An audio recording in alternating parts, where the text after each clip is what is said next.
Good morning. क्या हाल चाल है बच्चों? भाई पढ़ाई वढ़ाई करते रहना यार। समझो, ये बिल्कुल जबरदस्त टाइम है। इस टाइम सारी पब्लिक जो है थोड़ा सा रिलैक्स है, और इस टाइम पर अगर तुमने एज ले लिया तो बहुत फर्क पड़ जाएगा। और सब तुम लोग 12th पास स्टूडेंट हो, कुछ चीजें अपने आप भी कर सकते हो। अगर आगे की चीजें तुमने सुनी हुई हैं तो उनको एक बार रिवाइज करना स्टार्ट कर दो। जब हम करेंगे तब तो तब की तब देखी जाएगी। लेकिन जो जो कर सकते हो उसको रिवाइज भी करते रहो। अगर तुम्हें लगता है कि नहीं अभी हमारे पास टाइम है, हम कर सकते हैं, तो आप कुछ कुछ थोड़ा बहुत रिवाइज भी करते रहिए आगे की चीजें। बिकॉज कुछ चीजें ऐसी हैं जो याद करने वाली थी, थोड़ी बहुत याद तो करना ही है, तो उसमें उनको भी रिवाइज करते रहो। और क्वेश्चंस की प्रैक्टिस करो। मैं फिर बोल रहा हूं, डीपीपी बहुत इंपॉर्टेंट है। डीपीपी का लेवल ग्रेजुअली इंक्रीज करेगा। शुरू में इजी था, थोड़ा सा और किया, थोड़ा और करेंगे, थोड़ा और करेंगे, ये ग्रेजुअली इंक्रीज करेगा। और डीपीपी के सॉल्यूशंस को सॉल्व तो देखो तुम्हें खुद करना है, लेकिन मैं फिर भी तुम्हें, मैंने कल भी बोला था, फिर भी बोल रहा हूं, तुम सॉल्यूशंस को एक बार देखना जरूर।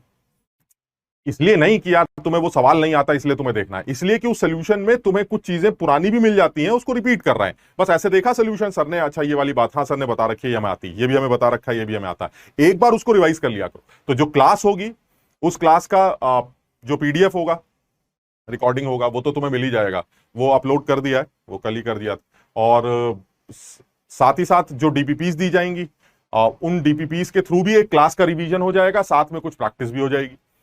और बहुत जल्दी तुम्हें मटेरियल भी मिलेगा।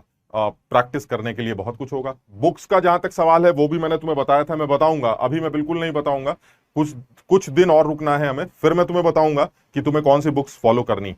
हालांकि इतने सवाल तुम्हारे पास ऑलरेडी पहुंच जाएंगे कुछ दिनों बाद कि तुम्हारे पास होश ही नहीं होगा कि किसी किताब के बारे में सोचा जाए।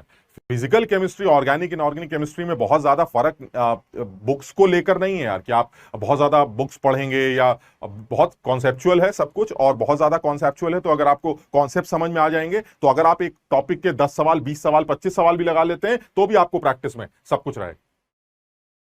अब मॉड्यूल बेटा जल्दी आएगा, बस थोड़ा सा टाइम और दे दो। कुछ 2 4 10 दिनों की बात और है। तुम्हें मॉड्यूल जैसे हमने प्रॉमिस किया है, बहुत जल्दी तुम्हें मिल भी जाएगा, और एक नॉमिनल प्राइस पे मिलेगा। इसलिए बिल्कुल परेशान मत हो। थोड़ा सा अगर ये, और क्योंकि ये पहला चैप्टर एक बेसिक चैप्टर था जो हमारे पास कहीं ना कहीं होता भी है, जैसे एनसीईआरटी से मिल गया, या तुमने 11th में कुछ कहीं से पढ़ा हो, या कुछ हो तुम्हारे पास तो उसमें से कर लिया। डीपीपी तुम्हें मिल ही रही है, डीपीपी के। और देखो डीपीपी में भी ऐसे ही कुछ है कि आपने जिस जिस कैटेगरी के क्वेश्चन किए, उन कैटेगरीज के बारे में हम डिस्कशन डीपीपी में ही कर रहे हैं। तो हम कुछ एक्स्ट्रा नहीं कर रहे हैं उसके अंदर, वो डिस्कशन। और मैंने तुम्हें इस चैप्टर को या आगे जितने भी चैप्टर्स होंगे, उन चैप्टर्स को मैं बिल्कुल कैटेगरी वाइज कराऊंगा। फर्स्ट कैटेगरी जो इस चैप्टर की बनती है, जो एक सवाल की कैटेगरी बनती है, वो न्यूक्लियॉन्स, प्रोटॉन्स, न्यूट्रॉन्स, इलेक्ट्रॉन्स के कैलकुलेशन की बनती है। दूसरी जो कैटेगरी बनती है, वो दूसरी कैटेगरी परसेंटेज कॉम्पोजिशन से रिलेटेड बनती है। हमारा वेट इतना है, आपका वेट कितना होगा, हमारे सैंपल का वेट इतना है, हमारे सैंपल के अंदर जो एटम प्रेजेंट है उसका वेट क्या होगा, उसकी परसेंटेज क्या होगी।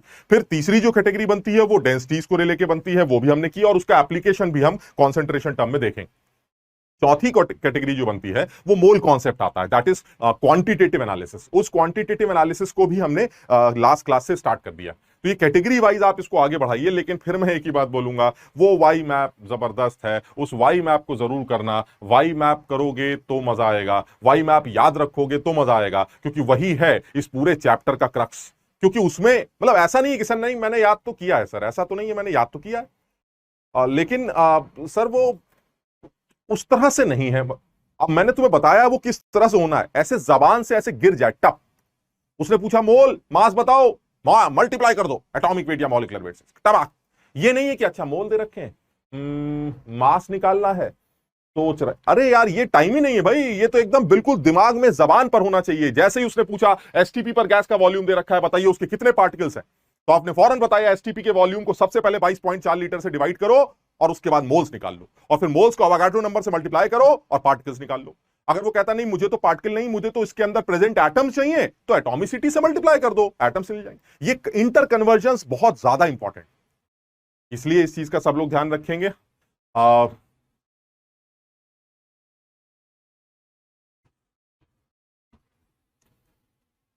क्वेश्चन नंबर 10, लास्ट डीपीपी की बात कर रहे हैं, क्वेश्चन नंबर 10, ठीक है। डीपीपी नंबर 4 में क्वेश्चन नंबर 10 में आज दोबारा उठा लूंगा। आज डीपीपी डिस्कशन में हम क्वेश्चन नंबर 10 दोबारा कर लेंगे। अब वही एक अच्छा सवाल था यार, तुमने वो सवाल भी बताइए, कितना आसान सवाल था। हम तुम कहो तो इसको अभी करके देखते हैं। ये भाई ये एनसीईआरटी एनसीईआरटी क्या लिख रहे हो।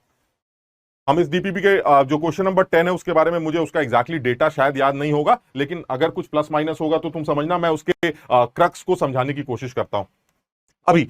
या फिर एक डीपीपी सोल्यूशन में करेंगे यार, उसको डीपीपी सोल्यूशन में तुम्हारे सामने डिस्कस कर लूंगा, एक बार उसको फिर से देख लेना, और ताकि हम आगे बढ़ते हैं। लेक्चर पीडीएफ अपलोड हो चुका है, क्यों नहीं देखते हो लेक्चर पीडीएफ, सब कुछ 4 लेक्चर्स 4 पीडीएफ अपलोडेड हैं, 4 डीपीपीज अपलोडेड हैं, 4 डीपीपी सोल्यूशंस डिस्कशंस अपलोडेड हैं। एक बार दोबारा चेक करना बेटा, हो सकता है हमसे थोड़ा सा डिले हुआ हो, लेकिन वो अपलोडेड, आप चेक कर लीजिएगा। ठीक, और आगे बढ़ते हैं यार। अब ना मैं आज एक चीज सोच के आया था। मैं ये सोच के आया था कि हमने जो अभी तक किया है उसमें से एक पर्टिकुलर कैटेगरी जो परसेंटेज कंपोजिशन वाली थी, उसके ऊपर एक आधे सवाल और करना चाह रहा हूं, बिकॉज मुझे पता नहीं क्यों अंदर से फीलिंग आ रही है कि ये बड़ा इंपॉर्टेंट टॉपिक है, और इस बार आईआईटी के पेपर में कहीं ना कहीं इससे रिलेटेड सवाल आने वाला है। तो मुझे इसके बारे में एक आधे सवाल और डिस्कस करने हैं, उसके बाद मैं सीधे मोल कॉन्सेप्ट पे जाऊंगा और कॉन्सेंट्रेशन टर्म्स वगैरह के बारे में भी डिस्कशन करेंगे। एक सवाल लेते हैं यार। अ,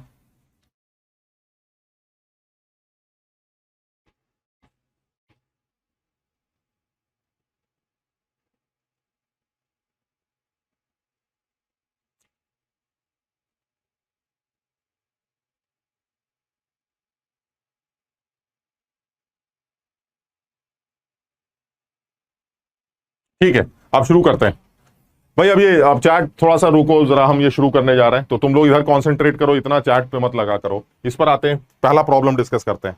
ये जो प्रॉब्लम है इसको समझने की कोशिश करना है। ये एक पर्टिकुलर कैटेगरी है जिस पर सवाल बनाया जा सकता है, और ये बड़ा सीधा सा सवाल है। ये देखने में भला ही तुम्हें अजीब सा लग रहा हो कि सर ये आपने क्या लिख दिया, इतना बड़ा potash alum K2SO4.Al2SO4 whole thrice .24H2O, ये एक बड़ा सा एक कंपाउंड है। और इस कंपाउंड के बारे में जो इंफॉर्मेशन दे रखी है वो ये दे रखी है कि इस कंपाउंड में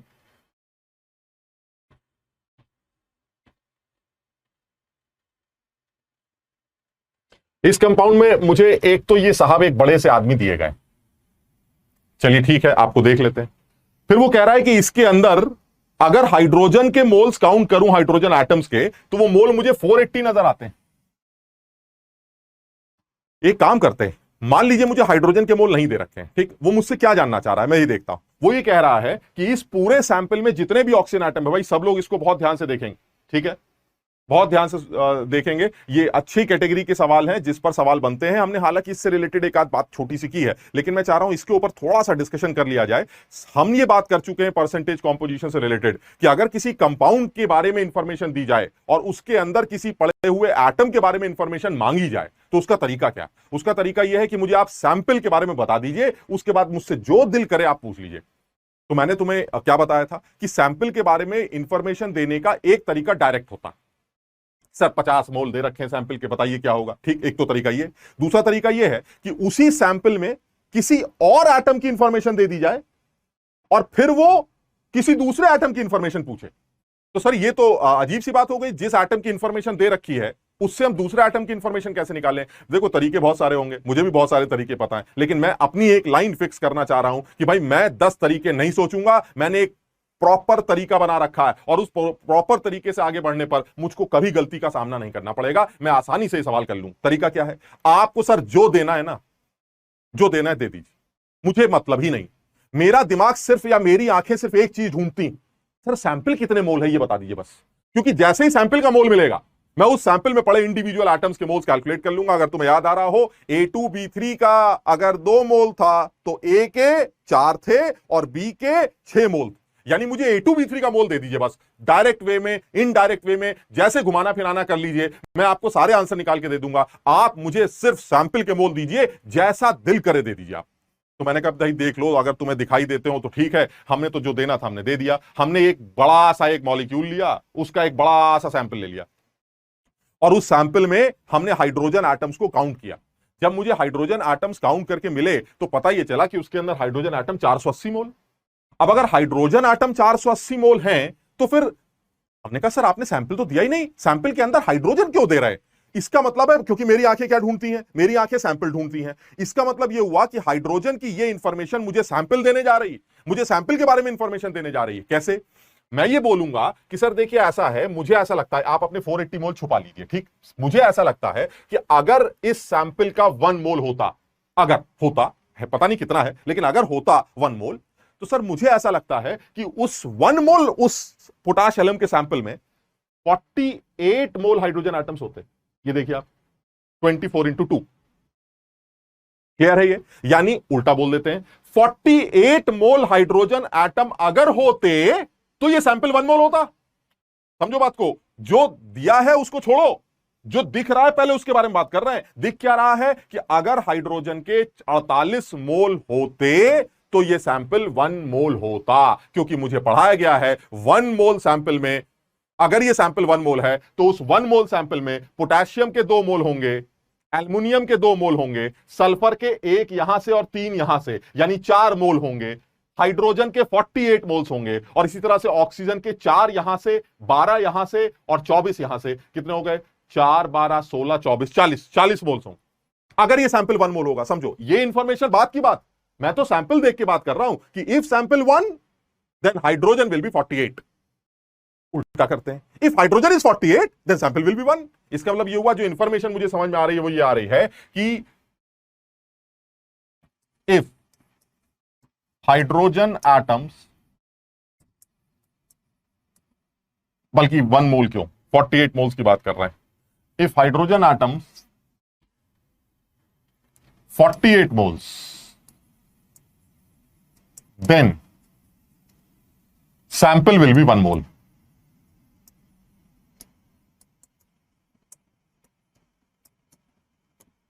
सैंपल 1 मोल होगा, क्लियर है ये?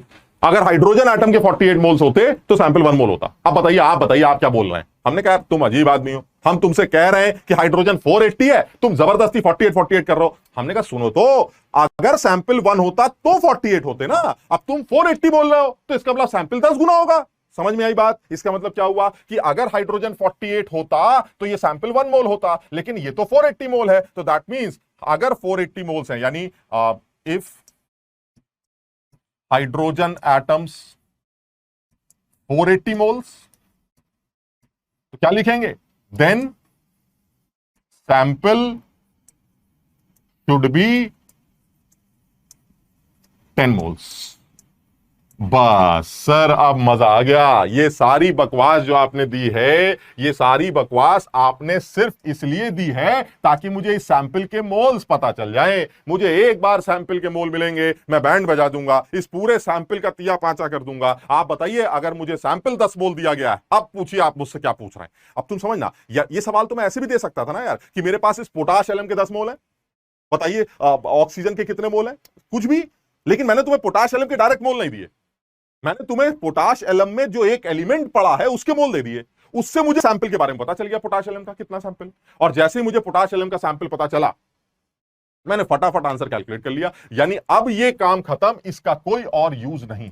ये 480 मोल सिर्फ इसलिए दिया गया था ताकि आप सैंपल का इंफॉर्मेशन निकाल सकें। अब मुझे पता चल गया मेरा सैंपल 10 मोल। अब अगर मेरा सैंपल 10 मोल है तो इसमें सोचने की जरूरत ही नहीं है कि ऑक्सीजन कितना होगा। क्यों? क्योंकि अगर ये सैंपल 1 मोल होता तो अभी तुमने देखा तो ऑक्सीजन के 40 मोल्स होने चाहिए। अभी तुमने देखा कि ऑक्सीजन के 40 मोल्स होने चाहिए, लेकिन सैंपल तो 10 मोल है। तो अगर सैंपल 10 मोल है तो फिर इस सैंपल के अंदर, 10 मोल सैंपल के अंदर ऑक्सीजन के 400 मोल होने चाहिए। बड़ा आसान हो गया, यानी बड़ा क्लियर हो गया कि मोल्स ऑफ ऑक्सीजन एटम्स कितने होने चाहिए भाई? 10 इंटू 1 मोल में कितने थे? 40, यानी 400 मोल। यानी इस सैंपल में ऑक्सीजन के 400 मोल होंगे। हाइड्रोजन की इंफॉर्मेशन से मैं सैंपल तक चला गया और फिर सैंपल से ऑक्सीजन के पास चला गया, खत्म हो गई बात। यानी मैंने सबसे पहले हाइड्रोजन की इंफॉर्मेशन सवाल में मांगी, उसने 480 दे दी। 480 आते ही मैंने पूरे सैंपल के मोल्स निकाल लिए 10। जैसे सैंपल के 10 मोल आए, मुझे ऑक्सीजन के मोल पता चल गए। ऑक्सीजन के मोल आ गए मेरे 400। लेकिन सवाल यही नहीं, सवाल क्या कह रहा है कि अगर मैं इस सैंपल के अंदर जितने भी ऑक्सीजन एटम प्रेजेंट हैं, अगर इनको यूज करूं ओजोन बनाने के लिए, तो बताइए जो ओजोन बनेगी उसका एसटीपी पे वॉल्यूम क्या होगा? अच्छा सवाल है।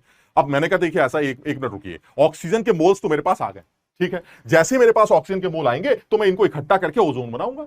तो उसने कहा यार ये बताओ ओजोन क्या होती है। मैंने कहा ओजोन 3 ऑक्सीजन एटम को जुड़कर एक बनती है। यानी कहने का मतलब ये हुआ कि अगर मान लीजिए मेरे पास ये एक सैंपल था जिसके अंदर ऑक्सीजन एटम, ये ऑक्सीजन एटम हो गए 400 मोल ऑक्सीजन एटम, ये सारे ऑक्सीजन एटम्स हैं, ये 400 मोल ऑक्सीजन एटम्स। ठीक, अब वो कह रहा है कि भाई ये बताइए आपको ओजोन बनाना। अब तुम्हें पता है ओजोन के लिए 3 ऑक्सीजन एटम चाहिए होते हैं, तो मैंने इन 400 मोल में से ये 3 पकड़े, ओजोन बाहर निकाल दी। इन 3 को पकड़ा, ओजोन तैयार कर लिया। इन 3 को पकड़ा, ओजोन तैयार कर लिया। इन 3 को पकड़ा, ओजोन तैयार कर लिया। इन 3 को पकड़ा, ओजोन तैयार कर लिया। इस तरह से मैं जोड़ जोड़कर ओजोन बना रहा हूं। ये देखिए, ये ओजोन, एक ओजोन बनी, ये दूसरी ओजोन बनी, ये तीसरी ओजोन बनी। यानी कहने का मतलब क्या हुआ? कहने का मतलब यह हुआ कि 3 ऑक्सीजन एटम से अगर एक ओजोन बनती है तो 400 मोल ऑक्सीजन एटम से इसका तिहाई ओजोन बनेगी। यानी ओजोन कितनी बननी चाहिए भाई? ओजोन बननी चाहिए moles of ozone formed is equal to 400 divided by 3 mole. समझो मेरी बात, क्योंकि 400 थे ऑक्सीजन एटम और 3 से बनेगी एक, तो 400 से बनेगी 400/3, क्योंकि तिहाई ओजोन बनेगी। जितने ऑक्सीजन एटम्स होंगे उसका 1/3 ही O3 बन पाएगा, क्योंकि O3 के अंदर 3 ऑक्सीजन एटम्स होते हैं। तो 3 ऑक्सीजन एटम लाओगे तो एक बनेगा, फिर अगले 3 लाओगे फिर एक बनेगा, तो जब 400 लाओगे तो तिहाई बनेगा। यानी 400/3 मोल ओजोन के तैयार होंगे। आपको एसटीपी पर वॉल्यूम निकालना है, वाई मैप दौड़ा चलाएगा, आप टप से आंसर निकालिएगा कि जो वॉल्यूम है ओजोन का एट एसटीपी वो आना चाहिए। हमने पढ़ा है कि मोल्स को 22.4 से मल्टीप्लाई करके आप एसटीपी पर वॉल्यूम निकाल सकते हैं। So this will be your final answer. इसको सॉल्व कर ले, आंसर आ जाए।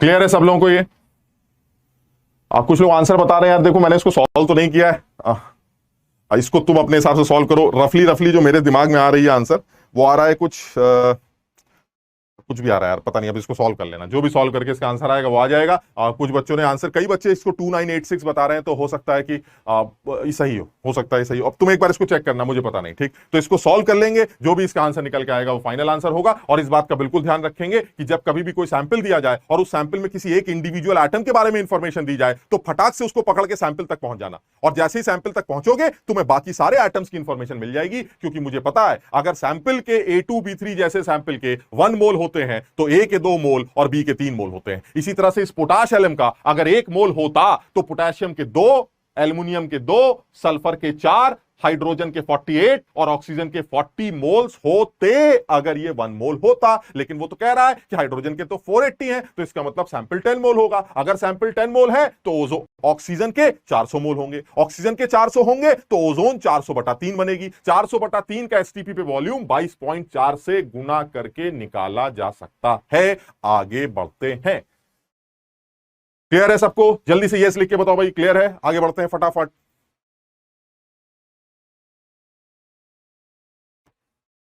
देखो इसमें कुछ बच्चे पूछ रहे हैं ओजोन की रिएक्शन का क्या मतलब। ओजोन का रिएक्शन से कोई मतलब नहीं है। आपने जितने भी ऑक्सीजन, बड़ा थ्योरेटिकल सवाल है यार, आपने जितने भी ऑक्सीजन पकड़े, जितने ऑक्सीजन आपको मिले आपने इकट्ठा कर लिए और ओजोन बना दी, बस समझो। यानी मैं इन ऑक्सीजन को यूज कर रहा हूं to form ozone. So ultimately if you have 400 moles of oxygen atoms you will get 400/3 moles of ozone. So the volume of ozone will be 400/3 into 22.4 litre. इसको सॉल्व कर लेंगे, जो भी आंसर आए। और आगे बढ़ते हैं, एक सवाल और कर रहे हैं, और मेरे हिसाब से परसेंटेज कॉम्पोजिशन पर आने वाला सवालों में इससे ज्यादा अच्छा और मुश्किल सवाल नहीं बनता। ठीक, अब मुश्किल मत कर, समझो बात को। मुश्किल क्या होती है यार? मुश्किल कोई कॉन्सेप्ट होना मुश्किल होता है? मुश्किल कैलकुलेशन होती है। आप गंदगी फैला दीजिए, बच्चा मर गया, खत्म। भाई वो मुश्किल यही तो करता है, और क्या मुश्किल कर लेगा? उस दिन भी तुम्हें समझाया था, मुश्किल कुछ नहीं करता है, वो तुम्हें परेशान करता है, तुम्हारे जज्बातों के साथ खेलता है। तुम जितना ज्यादा कैलकुलेशन से घबराओगे वो उतना ही तुम्हें परेशान करे, बहुत परेशान करे। वो तुम्हारा रिश्तेदार नहीं है कि अच्छा बेटे को 2 मोल दे दो, और मेरी बेटी है उसको 4 मोल दे दो, ऐसे ना। वो गंदे गंदे कैलकुलेशंस, गंदे गंदे। वो तो मैंने तुम्हें अभी सवाल बनाया 480 मोल का। आप देखिए इससे पहले वाले सवाल में ये 480 मोल थे। कितना सिंपल हो गया, 10 मोल आ गया। देखिए यहां से 10 मोल आ गए, क्योंकि वो 48 था तो 1 मोल था, 480 है तो 10 मोल। अरे भाई मैं तो इसलिए टाइम बचा रहा हूं क्योंकि कहीं अननेसेसरी हम इसी में परेशान हो जाए 1 घंटे कि ये कैलकुलेट कैसे किया जाए। हमने तो इसलिए इजी दे दिया, लेकिन एग्जाम वाला हमारा रिश्तेदार थोड़ा ना या 480 मोल्स की जगह 298 मोल दे देगा। अब आपको कैलकुलेशन करने में टाइम लग जाएगी, वो यही तुम्हारे साथ खेलेगा। और इसलिए मैंने पहले ही बताया, जो बच्चा कैलकुलेटर से कैलकुलेट करेगा मस्त हो जाएगा, और जो बच्चा हाथों से कैलकुलेट कर रहा है, बाकायदा लिख लिख कर कैलकुलेट कर रहा है, भले उसको टाइम लग रहा है, लेकिन आप देखिएगा 2 महीने के अंदर वो हीरो बन जाएगा। बिल्कुल कैलकुलेटर इस्तेमाल नहीं करना है, बिल्कुल भी कैलकुलेटर का कोई इस्तेमाल नहीं करना है। ठीक ठीक, अब ये एक सवाल और करते हैं, फिर उसके बाद आगे बढ़ते हैं। ये मुझे लगता है ये पर्टिकुलर कैटेगरी का, इस पर्टिकुलर कैटेगरी का सबसे अच्छा सवाल माना जाता है। इस पर्टिकुलर कैटेगरी को बिलोंग करता है, जिसमें परसेंटेज कॉम्पोजिशन और उस सैंपल के अंदर पड़े हुए एटम्स के बारे में कुछ इंफॉर्मेशन मांगी जाती है। ये असल में उल्टा सवाल, उल्टा इन द सेंस कि आप, तुम देखो क्या कह रहा है। वो कह रहा है भाई देखिए, क्या मुझे सैंपल की इंफॉर्मेशन देकर इंडिविजुअल एटम की इंफॉर्मेशन आप अब तक मांगते थे? हमने कहा यही होता था यार, सैंपल की इंफॉर्मेशन डायरेक्ट या इनडायरेक्ट वे में दे दी जाती थी और आपको किसी और एटम के बारे में घुस के पूछा जाता था, जैसे अभी हमने किया। वो कह रहा है सर आप अजीब आदमी है, इस सवाल में तो आपने सब कुछ दे रखा है, क्या मुझे सैंपल की इंफॉर्मेशन दे रखी है? जरा ध्यान से देखो भाई, ये देखिए 10 मोल 10 ग्राम।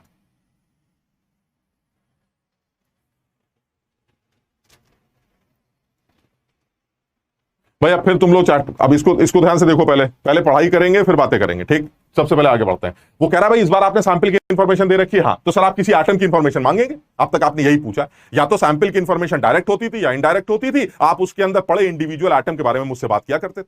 सर लेकिन आपने इस बार बड़ी गलती कर दी, सैंपल की इंफॉर्मेशन भी दे दी 10 ग्राम, और इस सैंपल में जो एक्स पड़ा है उसकी इंफॉर्मेशन भी दे दी 5.72 ग्राम। तो पूछेंगे क्या सर, जब सैंपल दे दिया उसके अंदर पड़ा हुआ एलिमेंट की इंफॉर्मेशन दे दी, तो इस सवाल में बनता क्या है? इस सवाल में बड़ी अच्छी चीज बनती है। इस सवाल में वो कह रहा है एक्स का एटॉमिक वेट निकाल, यानी इस बार कुछ रिवर्स कर रहा है।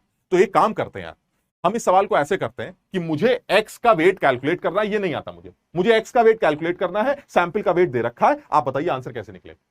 तो मैंने कहा यार अब तक तो एक ही तरीका फॉलो करते थे, सैंपल के वेट से सैंपल के मोल, सैंपल के मोल से एटम के मोल, एटम के मोल से एटम का वेट आ जाता था। यानी X4O6 के 10 ग्राम में कितना X होगा ये निकालने का यही एक तरीका है। सबसे पहले सैंपल के मोल निकाल लीजिए, फिर उसके बाद X के मोल निकाल लीजिए, फिर उससे X का वेट निकाल लीजिए, खत्म कर दीजिए। तो मैंने कहा चलिए आप जैसे करते थे वैसे ही शुरू हो जाइए। बिल्कुल मैं कोई नया तरीका या उल्टी सीधी सोच जो कि पर्टिकुलर सवालों में लगती है, किसी सवाल में लगती है, किसी सवाल में नहीं लगती है, मैं वो बिल्कुल भी नहीं कराता।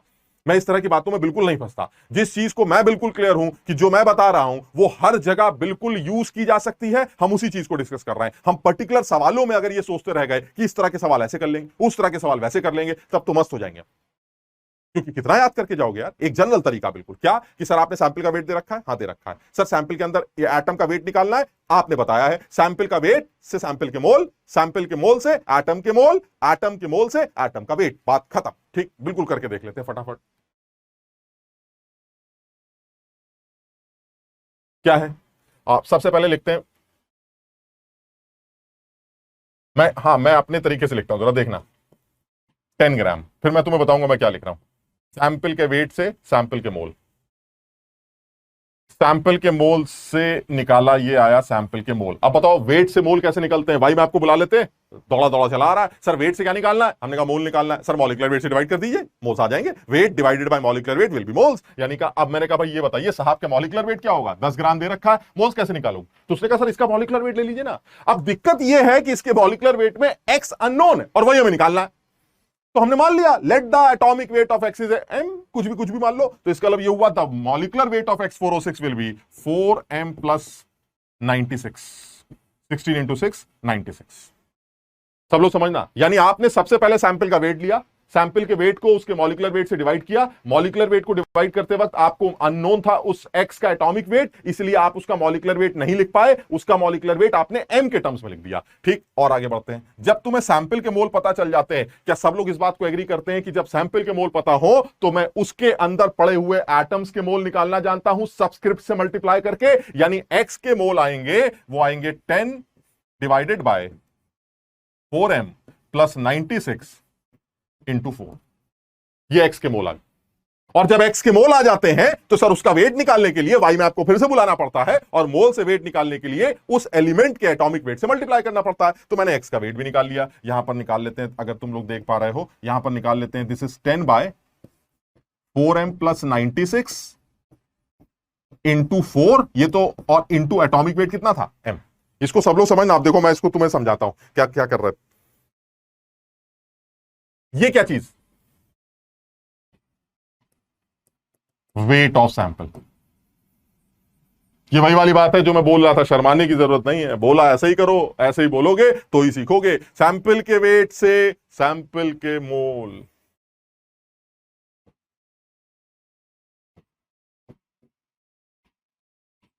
और उसके लिए मॉलिक्यूलर वेट से डिवाइड कर दिया। देखो अब मैं बार बार नहीं बताऊंगा यार, वेट के बाद मोल निकालना, मोल के बाद वेट निकालना, ये सब तुम्हें पता होना चाहिए। ठीक, कई बार बात हो चुकी है। अगर याद नहीं करोगे तो भाई हम कुछ नहीं कर पाएंगे। हमारा कहना मानोगे तो यार बात बनेगी, वरना क्या बात बनेगी।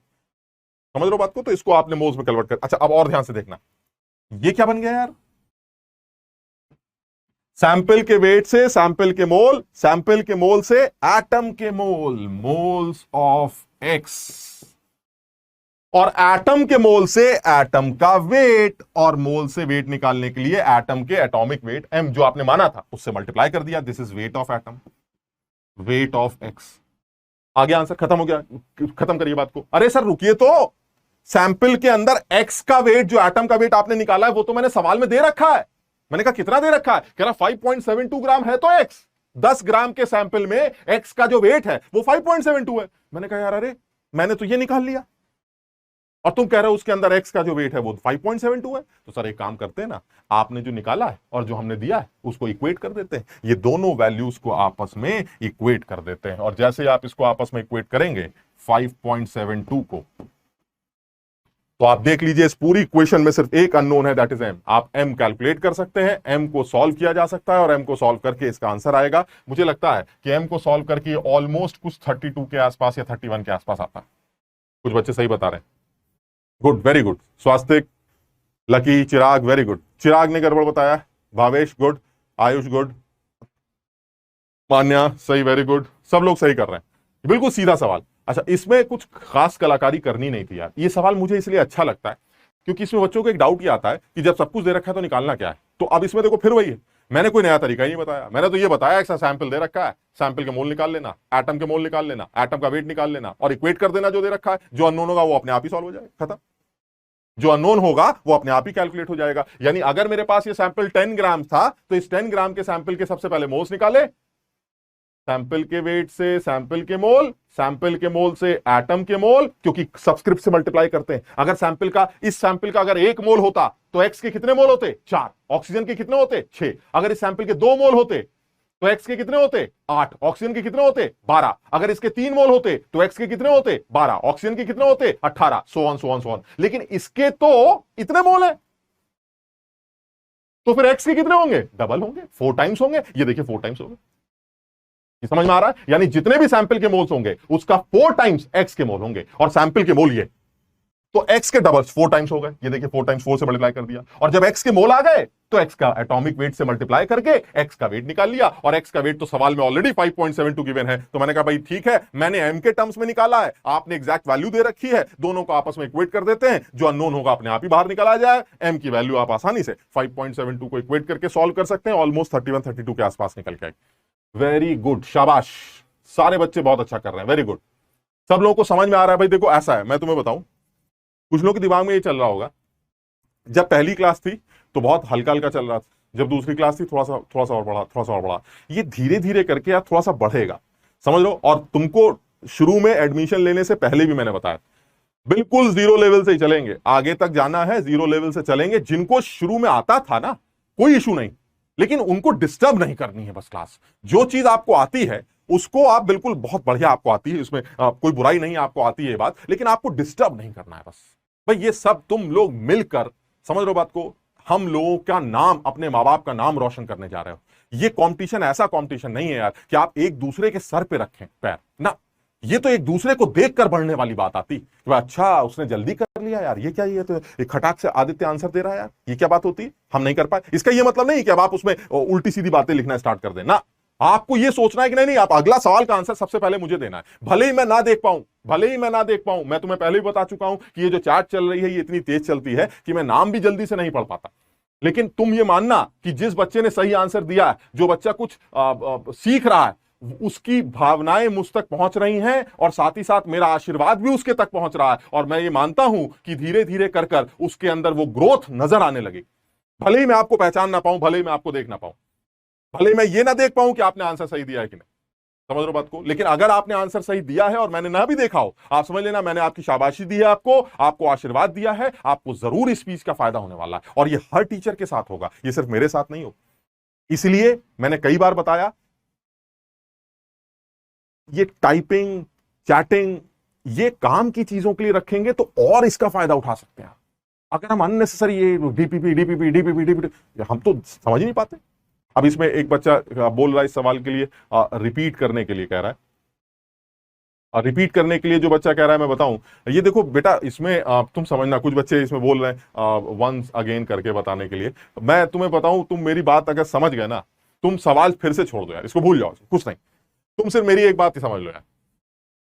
अगर तुम्हें सैंपल के बारे में किसी भी तरह से इंफॉर्मेशन दी जाए तो आप उस सैंपल के अंदर पड़े हुए एटम की इंफॉर्मेशन जानते हैं। हो सकता है तुमने इस बात को सीरियसली या इंपॉर्टेंस नहीं दी मेरी, जब मैंने तुम्हें यह बताया था कि अगर तुम्हारे पास A2B3 के 1 मोल हो, now this is a sample of A2B3, 1 मोल दे रखा है। अगर 1 मोल दे रखा है तो इसमें बिल्कुल दिमाग मत लगाना, इस 1 मोल सैंपल में जो इंडिविजुअल कंस्टिट्यूएंट एलिमेंट्स है, that is A and B, उनके मोल 2 होंगे और बी के 3 मोल होंगे। अगर तुम इस बात को समझ गए, और कैसे निकाला 2 और 3, सैंपल अगर 1 मोल है तो ए के 2x1 और बी के 3x1, बात खत्म। बिल्कुल वही मैंने यहां पर किया। बस यही है कि अब तुम सर आपने कहा मोल दे रखे, आपने तो 10 ग्राम दे रखा है, 10 ग्राम। अरे भाई, ग्राम से मोल निकालने नहीं आते, फिर तुम वाई मैप पढ़ के नहीं आए। ग्राम से मोल निकाला, कैसे निकाला? ग्राम से मोल निकालने के लिए मॉलिक्यूलर वेट से डिवाइड करना पड़ता है। अरे भाई परेशान मत हो, एम के टर्म्स में तो पता है ना मॉलिक्यूलर वेट, एक्स का एटॉमिक वेट अगर आपको नहीं पता है तो एक्स का एटॉमिक वेट एम मान लेते हैं ना। परेशानी किस बात की यार, एम मान लो, मान लिया एम सर, अब क्या करें? ऑक्सीजन का मुझे पता है, एक्स का मैंने एम मान लिया, तो एम के टर्म्स में मॉलिक्यूलर वेट आ गया ना 4m+96। आ तो गए मोल, ये देखिए मोल आ गए इसके। जब इसके मोल आ जाते हैं तो ए के मोल कैसे निकलते हैं? सबस्क्रिप्ट से मल्टीप्लाई करके। ये देखिए सैंपल के मोल आ गए, सबस्क्रिप्ट कितना है? 4, तो आपने 4 से मल्टीप्लाई करके एक्स के मोल निकाल लिए। और एक्स के मोल के बाद सर वेट कैसे निकाल लेते हैं? अरे फिर भाई मैं आपको बुलाओ, एटॉमिक वेट से मल्टीप्लाई करो एक्स के, एम से मल्टीप्लाई कर दिया। हमने क्या माना था एटॉमिक वेट एक्स का? एम। ये आ गया एक्स का वेट, और यही एक्स का वेट सवाल में ऑलरेडी गिवन है 5.72। दोनों इक्वेट कर दीजिए, मस्त हो गया आंसर, खत्म, एक्स एम की वैल्यू आ जाएगी। क्लियर है भाई? शाबाश। और आगे बढ़ते हैं। अच्छा, अब इसमें ना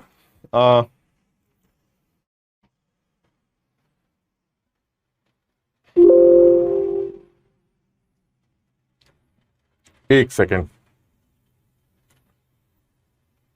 हम लोग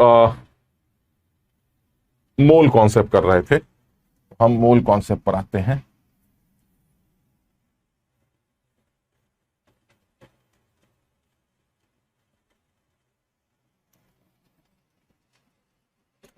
और आगे बढ़ते हैं, जरा एक सवाल करते हैं जो कल हम मोल कॉन्सेप्ट के बारे में बात कर रहे थे, बिल्कुल सीधा सीधा यार, समझो बात को। मैं असल में मोल कॉन्सेप्ट पे बहुत अच्छी बातें इसलिए भी नहीं कर पा रहा हूं क्योंकि मुझे कंसंट्रेशन टर्म्स को भी इंक्लूड करना है यार। मुझे कंसंट्रेशन टर्म जब सीखने को मिल जाएंगे तो मैं हर तरह की रिएक्शंस की क्वांटिटेटिव एनालिसिस कर पाऊंगा, मोल कॉन्सेप्ट को सही से अप्लाई कर पाऊंगा। इश्यू ये है कि अभी सिर्फ वो ग्रेविमेट्रिक एनालिसिस, ग्राम ग्राम ग्राम मोल वाली बातें चल रही, तो मैं जल्दी से इस तरह की 1-2 बातें कर रहा हूं और उसके बाद और आगे बढ़ने की कोशिश करता हूं। फटाक से ये सवाल देखो, ओरल सवाल, फटाक से आंसर बताओ, इसमें कुछ नहीं करना, जल्दी से देखो जरा।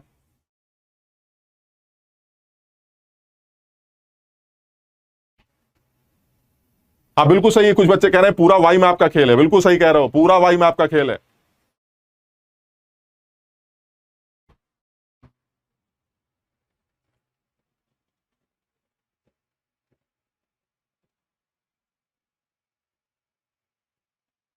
ठीक है, अब इसमें आते हैं, जरा यार जल्दी, टाइम वेस्ट नहीं करते, फटाफट करते हैं यार। इसको क्या करना है यार इसमें?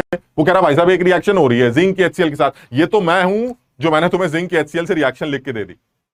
हो सकता है इम्तहान में तुम्हें जिंक और HCl की रिएक्शन लिख के ना दे, समझो बात को। तो हमें ये रिएक्शन पहले से पता है, हमने इस रिएक्शन को लिख लिया है पहले से ही। जिंक प्लस HCl मिलकर हाइड्रोजन गैस बनाते हैं और साथ में जिंक का सॉल्ट बन जाएगा, जिंक क्लोराइड। ज्यादा डिटेल में नहीं जा रहे, बड़ी सीधी सी रिएक्शन। वो कह रहा है यार ये बताइए क्या ये रिएक्शन में 2 रिएक्टेंट्स हैं? मैंने कहा। कह रहा क्या ये दोनों रिएक्टेंट्स जो हैं इनके जो मोल्स लिए गए हैं क्या वो उनके स्टोइचियोमेट्रिक रेशो में लिए गए? मैंने कहा एक मिनट रुक जाइए जरा, सबर रखिए। क्या ये सवाल क्वांटिटेटिव एनालिसिस का सवाल है। क्या इस सवाल में कुछ यह पूछा गया है कि कितना बना, कितना बचा, वगैरह वगैरह वगैरह? हां सर, आप तो साफ साफ पूछ रहे हैं कि हाइड्रोजन गैस कितनी बनी, तो इसका मतलब कितनी आते ही मैं समझ गया, ओहो, this is quantitative analysis of a chemical reaction. Now comes mole concept. And what is mole concept? First you write the equation, then balance it, उसके बाद मोल कॉन्सेप्ट बक बक बक बक चालू, खत्म हो गया। तो सब लोग सबसे पहले देखें, शाबाश, बहुत लोग आंसर बता रहे हैं, सब लोग फटाफट देखें, क्या ये रिएक्शन जो मैंने लिखी, क्या ये बैलेंस इक्वेशन है? नहीं है सर, तो आप बैलेंस कर लीजिए। कोई कलाकारी नहीं है यार, बैलेंस रिएक्शन। कुछ लोग कहते हैं सर बैलेंसिंग भी बता दीजिए। अरे यार, पता नहीं, मुझे ऐसा लगता है अंदर से फीलिंग, तुम कहोगे कैसा मास्टर है, कैसी बातें कर रहा है। बैलेंसिंग का मतलब है इधर 2 लगाओ, चेक करो, गलत हो जाए तो मिटा दो, उधर 3 लगाओ, इधर 2 लगाओ, गलत हो जाए तो मिटा दो। तुम्हें क्या सिखा रहे हैं? हमसे ज्यादा चालाक तो तुम ही हो यार। यही तो तरीका होता है बैलेंसिंग का, इसमें कोई कलाकारी दो ना करनी होती। ठीक, तो इसका मतलब ये हुआ, मैंने इस रिएक्शन को बैलेंस कर दिया, मैंने यहां पर 2 लगा दिया। मुझे ऐसा लगता है 2 लगाते ही ये चीजें जो है अब साफ सुथरी सी नजर आती हैं। बिल्कुल सही सर। ये आप बताइए, ये हाइड्रोजन जो बन रही है, इसके मोल्स कैलकुलेट करने। Now this a balance chemical equation. Equation आ गई, बैलेंस हो गई, सवाल को छुपा लिया, और छुपाते ही अपने आप पहले इस रिएक्शन से पूछा, जरा आप अपने बारे में बताइए। रिएक्शन ने क्या बताया? रिएक्शन ने कहा, देखो भाई साहब, सुन लो, अगर जिंक का 1 मोल लाओगे तो वो 2 मोल HCl को निपटाकर 1 मोल हाइड्रोजन तैयार करेगा। ये हम कहते हैं, आप क्या ला रहे हैं, कहां से ला रहे हैं, कितना ला रहे हैं, मुझे मतलब नहीं।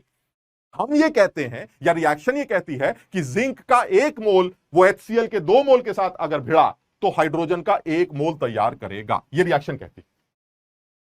तो मैंने कहा, देखिए ऐसा है, दिक्कत ये हो रही है कि हमें जिंक और HCl दोनों के मोल दे रखे हैं, और कल भी मेरी बात हुई थी, और मैं इसी चीज पर, इसलिए एक बड़ा बेसिक सवाल, और हमने डीपीपी में भी इस लिमिटिंग रिएजेंट के ऊपर कुछ हल्के हल्के सवाल डाले, जरूर चेक करना उसको। ठीक, तो मैंने जिंक और HCl की रिएक्शन कर रखी है, और जिंक और HCl की रिएक्शन को बैलेंस कर रखा है, तो इस इक्वेशन के accordingly 1 mole zinc 2 mole HCl से रिएक्ट करेगा। Now since you have 2 reactants and the moles of 2 reactants are given, the पहला धर्म ऑफ सारे बच्चों का वो ये है कि आप सबसे पहले लिमिटिंग रिएजेंट को पहचाने और उसके चरणों में जाके बैठ जाएं।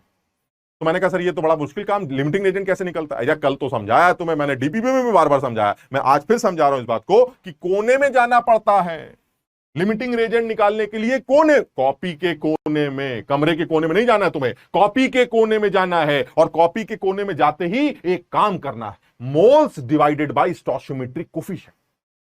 जिस जगह पर वो नंबर छोटा आएगा, बस खत्म हो गई बात, वही लिमिटिंग रिएजेंट। तो मैंने कहा, भाई ऐसा कोने में जाते हैं और जिंक के लिए ये काम करके देख लेते हैं। जिंक के जरा देखिए मोल्स कितने दे रखे हैं, कितना शरीफ आदमी, देखिए जिंक के जो मोल्स हैं वो भी मोल में ही दे रखे हैं।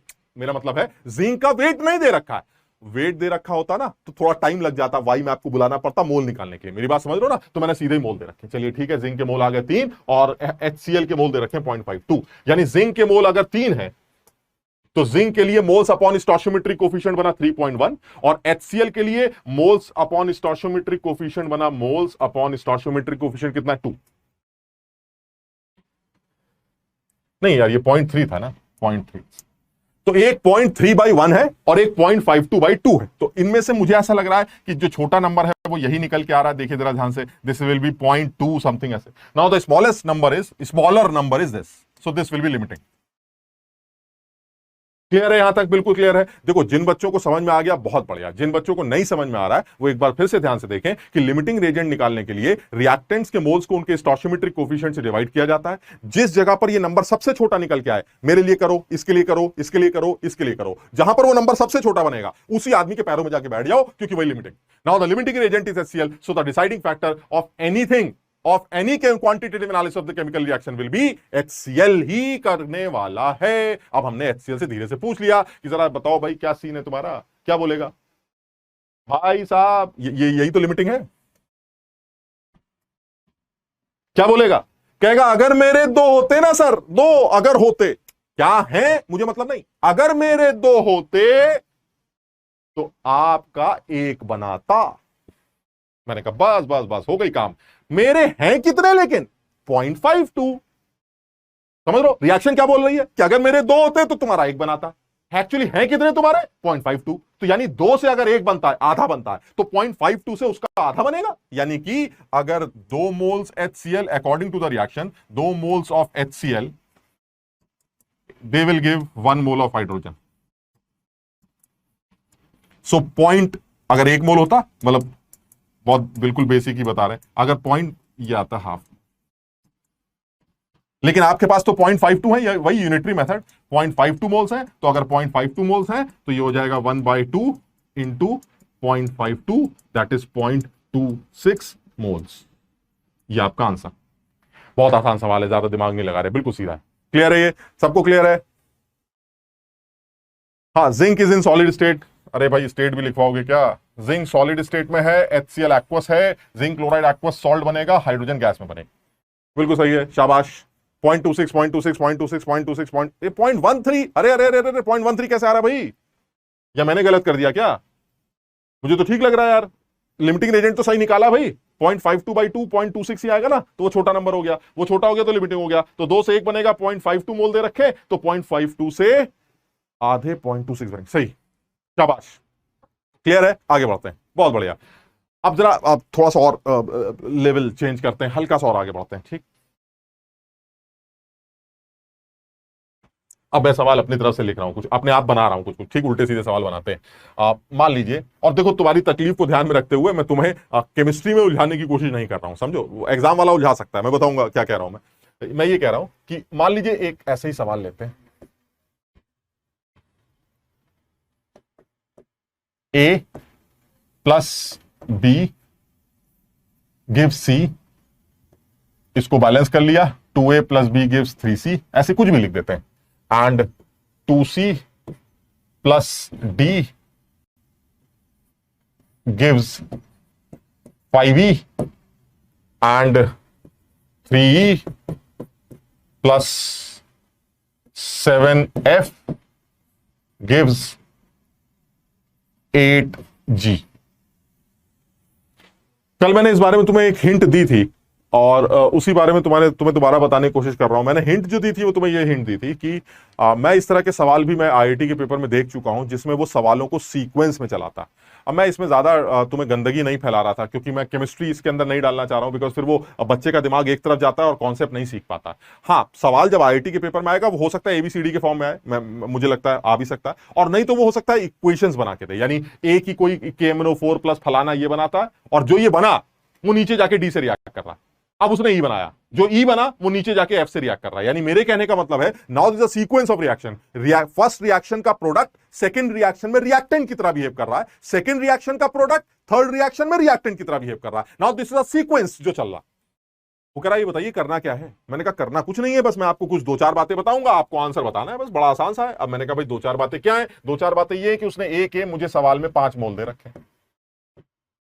अब फिर वही है, सर आप बड़े अच्छे हैं, क्यों सर? आप सीधे सीधे मोल दे देते हैं, हमें भाई में आपको बुलाना नहीं पड़ता। अरे मैं तो अच्छा हूं, एग्जामिनर अच्छा नहीं है, वो मोल नहीं देगा।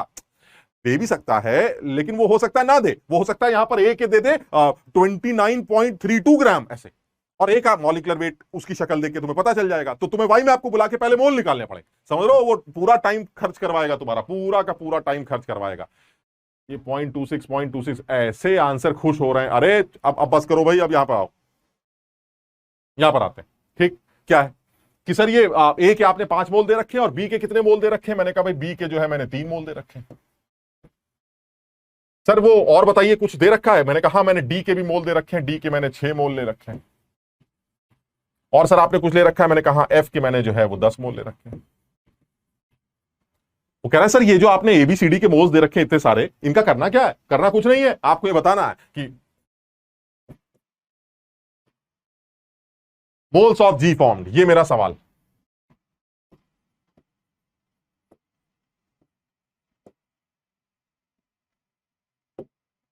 G के कितने मोल बने? Now this a sequence reaction, sequential reaction. और मैंने जानबूझ के 3 रिएक्शन लिख दिए यार। तुम कह सकते थे सर ऐसा है, पहले 2 का कर देते फिर 3 का करते। ना ना यार, सीधे 3, समझ लो, बाद में इतना टाइम बर्बाद नहीं करेंगे, सीधे 3 के बारे में, क्योंकि जिनको ये समझ में आ जाएगा फिर वो 2 का भी कर लेंगे। तो ऐसे सोच के देखते हैं, एक बार जरा देखो इसको।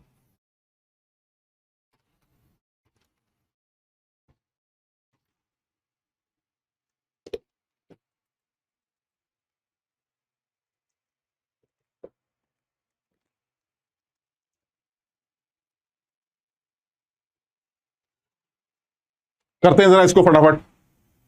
क्या पहली रिएक्शन में 2 रिएक्टेंट्स है? हाँ सर 2 रिएक्टेंट है। हाँ यार दोस्त, ये जो एक बच्चे ने बड़ा बड़ा दर्द पूछा यार। सर अगर रिएक्शन याद नहीं होती तो क्या करते हैं? आ, आ, देखो रिएक्शन याद नहीं होती तो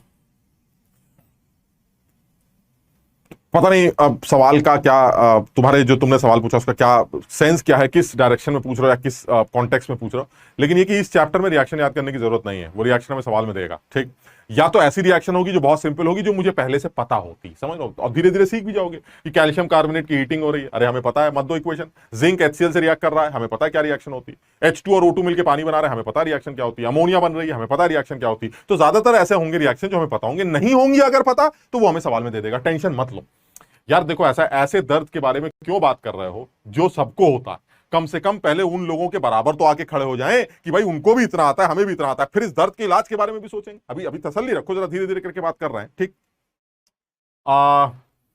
कुछ लोग आंसर भी बताना शुरू कर दिया यार। 80/7 80, एक सेकंड भाई, मुझे तो कर लेने दो, हमसे ही पहले कर लिया तुमने। ये 5 मोल दो बी मोल, बी के हमें 3 मोल दे रखे। ठीक, तो ऑब्वियस है कि भाई ये इतना ज्यादा। ठीक, ये आ गया। अब जैसे 2A + B = 3C है।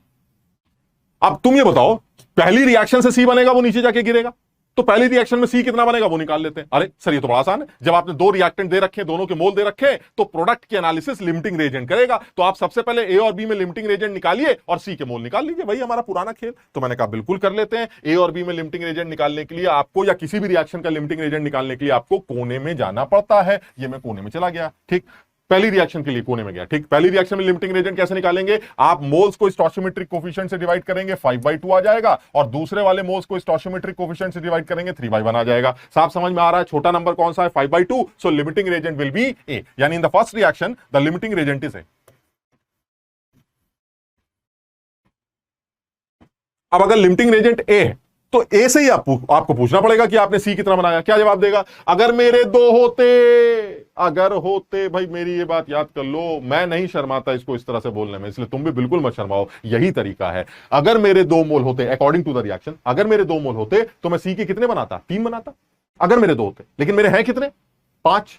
तो अगर 2 से 3 बनते हैं तो 5 से कितने बनेंगे, ये यूनिटरी मेथड है, खत्म हो गई। यानी क्या करें, मैं इसको डायरेक्टली लिख दूंगा, 2 से 3 बन रहा तो 1 से 3/2 बनेगा, तो 5 से 3/2 इंटू 5 बनेगा, यानी 3/2 इंटू 5 यानी 15/2।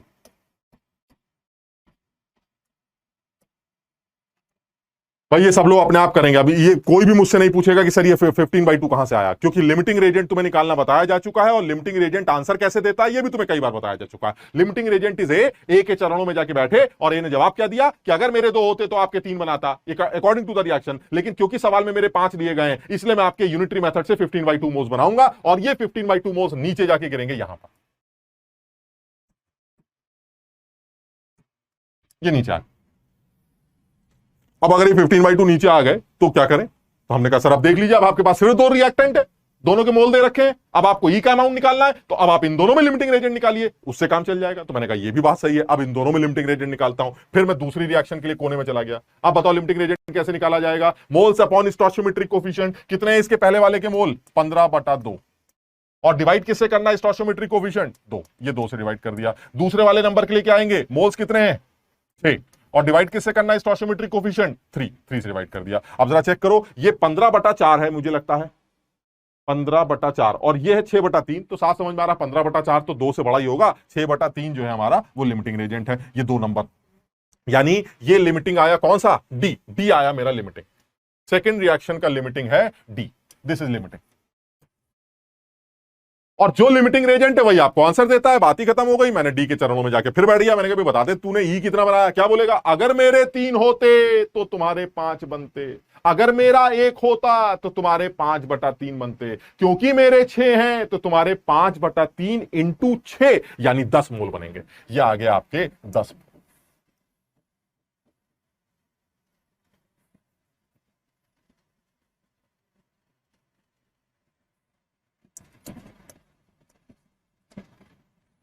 ये ई के 10 मोल बने।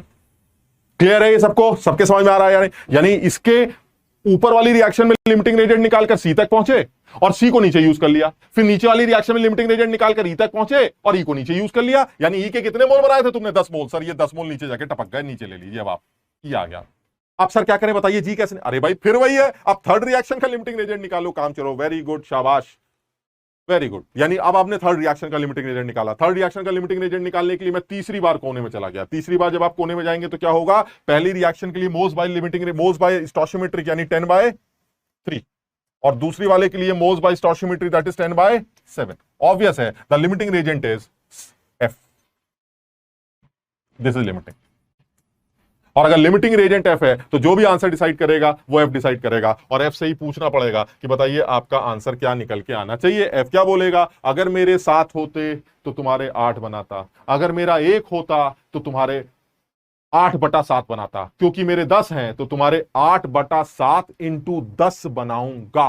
8/7 इंटू 10 इज 80/7 मोल्स। शाबाश, बहुत सारे बच्चों ने 80/7, वेरी गुड, मजा आ गया यार। यानी बहुत सारे बच्चे कर रहे हैं। जो बच्चे अभी इसको नहीं भी सीख पा रहे हैं, इसको एक बार रिकॉर्डेड लेक्चर को एक बार समझना, और तुम मेरी लैंग्वेज पकड़ने की कोशिश करना कि जब भी सवाल आता है और जब भी क्वांटिटेटिव एनालिसिस आती है, ये फौरन जो है एक बकवास चालू कर देते, अगर मेरे इतने होते तो तुम्हारे इतने बनते, लेकिन मेरे हैं इतने। तुम इस लैंग्वेज को अगर पकड़ गए तो मोल कॉन्सेप्ट सीख गए, बस खत्म।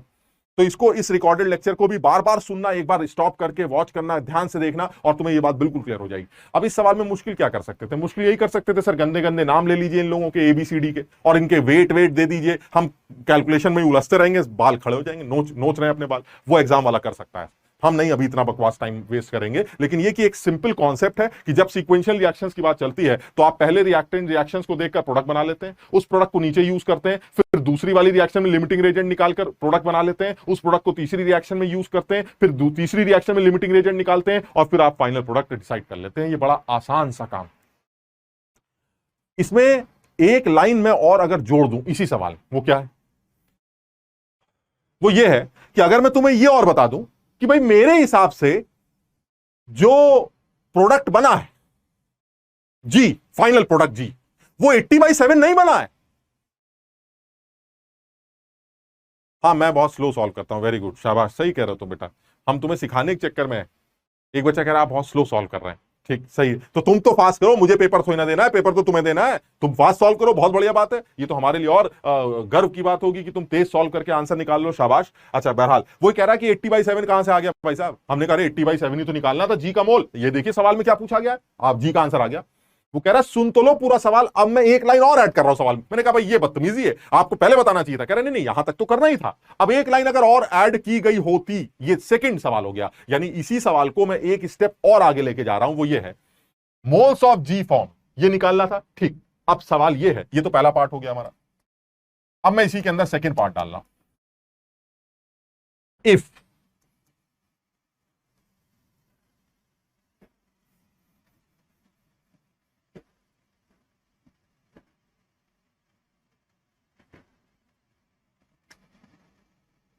if moles of G form is 60/7, then find out the percentage yield of the reaction। इन तीनों रिएक्शन को कंबाइन कर देते हैं और इन तीनों रिएक्शन का फाइनली परसेंटेज यील्ड पूछा जा रहा है कि फाइनली जो परसेंटेज यील्ड बनेगी। हालांकि percentage yield reaction to reaction depend करती है, यानी पहले रिएक्शन की परसेंटेज यील्ड कुछ और होगी, दूसरे, लेकिन वो ओवरऑल बात कर रहा है। वो कह रहा है भाई देखिए ऐसा है, सब कुछ हो रहा है डब्बे के अंदर, तीनों लोग आपस में पड़े हुए खेल रहे हैं, कूद रहे हैं, बनता जा रहा है, बनता जा रहा है, बनता जा रहा है, और फाइनली उधर से टपाक से जाके गिरेगा क्या, जी, यानी फाइनली जाके जी आपको बाहर मिल जाएगा, ठीक। वो कह रहा है कितना जी मिला, तो मैंने कहा देखिए बिल्कुल तमीज से कैलकुलेट करके 80/7 आ रहा है। वो कह रहा है 80/7 थोड़ा आ रहा है, मैंने बाहर जी जाके तोला है, वो तोला तो 60/7 आ रहा है। हमने कहा यार तुम अजीब आदमी हो, हमारा तो 80/7 आ रहा है, तुम्हारा 60/7 आ रहा है। That is the problem, and problem is reaction is not 100% efficient, the process is not 100% efficient, process में कुछ कमी। इसका मतलब यह हुआ जितना बनना चाहिए अगर उससे कम बन रहा है, तो जितनी यील्ड मिलनी चाहिए, यील्ड मतलब जितना हमें प्राप्त होना चाहिए उससे कम प्राप्त हो रहा है। इससे यह पता चल रहा है कि रिएक्शन की एफिशिएंसी 100% नहीं है, किसी वजह से रिएक्शन पूरी तरह से प्रोसीड नहीं कर रही, यानी जिस तरह से रिएक्शन चलनी चाहिए उस तरह से रिएक्शन नहीं चल रही। तो ऐसे में उसने मुझसे पूछा क्या कि what will be the percentage yield, यानी जितना बनना चाहिए वो तो बनना चाहिए, मतलब वो तो एक्चुअल है, मतलब वो तो थ्योरेटिकल है कि बनना इतना ही चाहिए थ्योरेटिकली 80/7, लेकिन एक्चुअली कितना बन रहा है? एक्चुअली बन तो 60/7 रहा है, वो तो सवाल में बता रहा है। तो द परसेंटेज यील्ड, या जो ये परसेंटेज यील्ड वाली मैं बात कर रहा हूं, इस परसेंटेज यील्ड के लिए एक फॉर्मूला है। अब तुम फॉर्मूला भी समझ जाओगे। Percentage yield is equal to actual yield, यानी जो एक्चुअली बना, जो तुमने बनाया that is theoretical, assuming the process is 100% efficient. मेरे 20 तुम्हारे 2, मेरे 2 तुम्हारे 4, सब बिल्कुल प्रॉपर। वो कह रहा है एक्चुअली जो यील्ड हुई अपॉन थ्योरेटिकली जो यील्ड होनी चाहिए into 100, this is percentage yield. सब लोग इस फॉर्मूले को पहले नोट कर ले। हाँ सही है, सही है, शाबाश। यानी वो ये कहना ये चाह रहा है कि भाई एक्चुअल यील्ड जो है वो कितनी है। मैंने कहा एक्चुअल यील्ड तो भाई आप ही तोल के बताएंगे, मैं तो थ्योरेटिकल बता सकता हूं, कॉपी पे सॉल्व कर सकता हूं, और कॉपी पे सॉल्व करने के बाद आपको आंसर बता सकता हूं। मैं थ्योरेटिकल यील्ड के बारे में बता सकता हूं, एक्चुअली जो प्रैक्टिकली दिख रहा है वो मुझे थोड़ी ना पता है। वो तो रिएक्शन आप देख रहे हैं, वो तो कॉपी पे थोड़ी ना हो रही। यानी कॉपी पे जो हो रही है वो तो 80/7 दे रही, और आप ये कह रहे हैं कि नहीं मेरे हिसाब से 60/7 आ रहा है, एक्चुअली 60/7 आ रहा है। So that means the process is not 100% efficient. So the percentage yield जो होनी चाहिए वो क्या होनी चाहिए कि जो एक्चुअली मिला वो तो असलियत है, और जो थ्योरेटिकली मिलना चाहिए था वो तुमने निकाला था 80/7। So the percentage yield will B 60/7 divided by 80/7 into 100। यानी द परसेंटेज यील्ड जो इस सवाल की निकल के आनी चाहिए वो क्या निकल के आनी चाहिए? Percentage yield is equal to 60/7 तो एक्चुअली आ रहा है, और थ्योरेटिकली 80/7 आना चाहिए इनटू 100। आप इसको सॉल्व करिए, यह आ जाएगा 3/4 into 100 and that is 75%। So the process yield is 75%। इसको समझो जरा सब लोग। वाह वेरी गुड, सब लोगों को 75% समझ में आ रहा है। एक बच्चे को तो बहुत ज्यादा समझ में आया है, उसने 100 बार 75% लिख दिया, शाबाश। अब एक लाइन में सब लोग एक आंसर लिखेंगे, समझ में आया या नहीं आया? सब लोग ध्यान से देखो एक बार, क्लियर है ये? Actual yield upon theoretical yield into 100, this is the percentage yield. Actual yield will be given by the examiner, and theoretical yield आप कैलकुलेट करेंगे जैसे आपने कैलकुलेट किया, assuming the process to be 100% efficient. तो actually 80/7 आना चाहिए, मतलब theoretically 80/7 आना चाहिए। वो कह रहा नहीं मैं आपको बता तो रहा हूं 60/7 आ रहा है। तो मैं समझ गया कुछ गड़बड़ चल रही, कहीं से लीक कर गया सब। तो हम समझ गए, अगर आपको परसेंटेज चाहिए कि कितना बना परसेंटेज वाइज, तो जितना बना डिवाइडेड बाय जितना बनना चाहिए इनटू 100 करके आप परसेंटेज यील्ड निकाल सकते हैं। वेरी गुड, शाबाश, सही है, सही है, सही है, सही है। सब लोग सही बता रहे हैं, शाबाश शाबाश शाबाश शाबाश, सही, ठीक। और आगे बढ़ते हैं, थोड़ा सा और आगे बढ़ते हैं।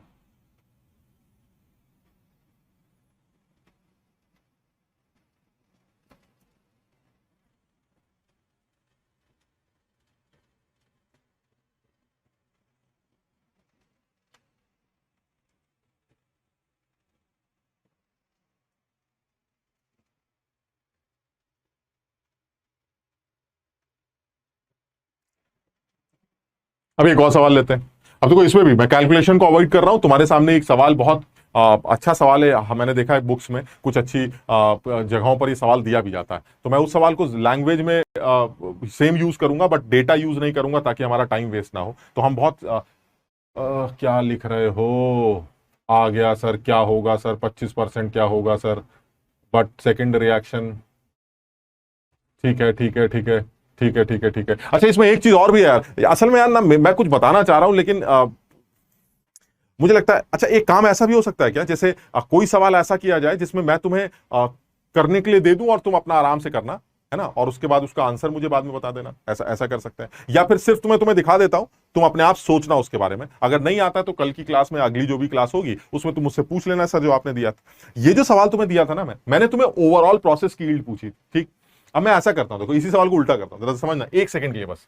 आप सवाल लिखते हैं, सेम रिएक्शन है, पता नहीं क्या रिएक्शन थी, जो भी थी हम नया बना लेते हैं। 2a + 3b gives 4c, 3c + 5d gives 6e, 4e + 5f gives 2g, ठीक। अच्छा अब इसमें कुछ कुछ जो दिया जाता है वो ले लेते हैं। क्या क्या दिया जाता है, एक बार ले लेते हैं, ए के 5 मोल ले लेते हैं, कुछ भी ले लेते हैं, मतलब एक नया सवाल बना लेते हैं, ठीक। इसके 4 मोल ले लेते हैं, इसके 8 मोल ले लेते हैं और इसके 10 मोल ले लेते हैं, और साथ में और पूछा वही गया कि अमाउंट ऑफ जी निकालिए, अमाउंट या मोल्स जो भी है जैसे भी निकाल सकते, amount of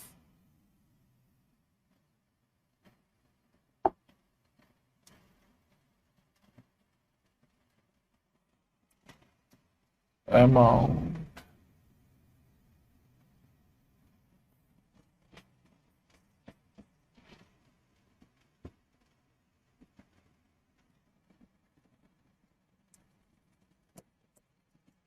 amount of G form, ये आपको निकालने हैं।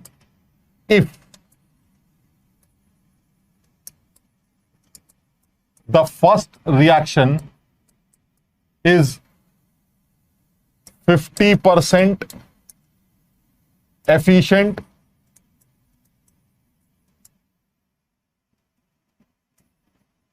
and second reaction is 100% efficient and third reaction is again 50% efficient। यानी आपको निकालना तो जी का अमाउंट ही है, फाइनली जी के मोल्स कितने बनेंगे, वही सेम सवाल, लेकिन मैंने इस बार कंडीशन लगाई, ये जो पहली रिएक्शन है वो 50% एफिशिएंट, जो दूसरी रिएक्शन है वो 100% एफिशिएंट है, और जो तीसरी रिएक्शन है वो भी 50% एफिशिएंट। समझो बात। अब देखो ऐसा, मैं ये सवाल बनाना चाह रहा हूं, मुझे ऐसा लगता है जेई के पेपर का एक बड़ा अच्छा सवाल है ये, और इसमें गंदगी सिर्फ एक ही फैल सकती है, वो यही है कि वो एबीसीडी के गंदे गंदे नाम दे देगा और एबीसीडी के मोल्स की जगह उनके वेट दे देगा ताकि तुम्हें कैलकुलेशन में मेहनत करनी पड़े। अदरवाइज ये कॉन्सेप्चुअल सवाल है कि अगर कोई रिएक्शन सीक्वेंस में चल रही है तो उसके अलग अलग सीक्वेंस के भी परसेंटेज यील्ड्स अलग अलग हो सकते हैं। The first reaction is only 50% efficient, that means जितना बनना चाहिए थ्योरेटिकली वो तो तुम देख लोगे लिमिटिंग रेजेंट से कितना बनना चाहिए, मैं सिर्फ एक हिंट दे रहा हूं, इन दोनों में लिमिटिंग रेजेंट निकालोगे तो मुझे लगता है बी आएगा।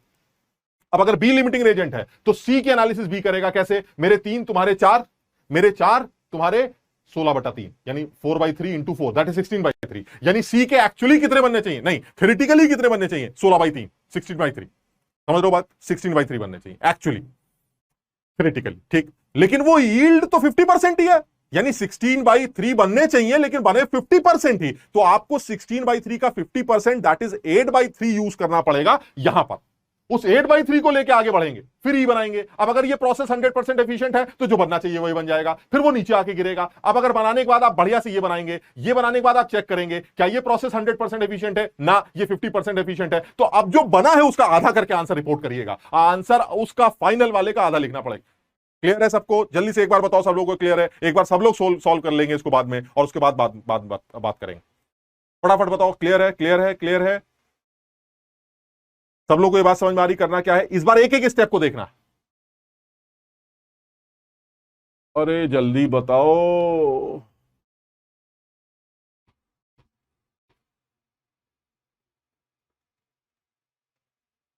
क्लियर है? देखो आंसर मुझे नहीं पता यार, मुझे आंसर तुम लिख के दे रहे हो यार, मुझे आंसर पता ही नहीं है, मैंने तो ऐसे ही बना दिया इसको। तुम्हें सिर्फ कॉन्सेप्चुअली समझ में आया है कि नहीं आ रहा है ये पूछ रहा हूं मैं, आप घर में आराम से सॉल्व करके आंसर बता दीजिएगा। हाँ सही, ठीक है। तो जो सब लोग इसको एक बार रिपीट करके सुनना, देखना, और इस यील्ड वाले कॉन्सेप्ट को भी समझने की कोशिश करना, ठीक? मैं और आगे बढ़ता हूं जरा।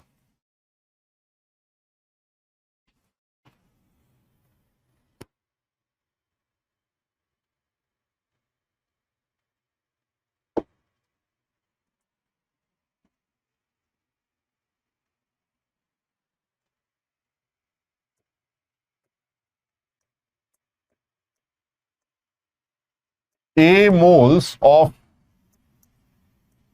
P4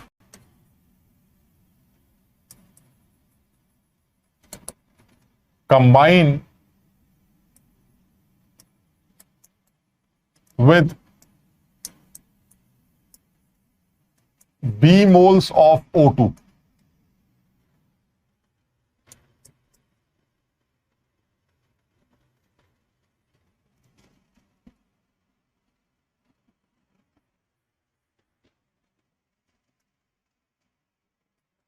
assuming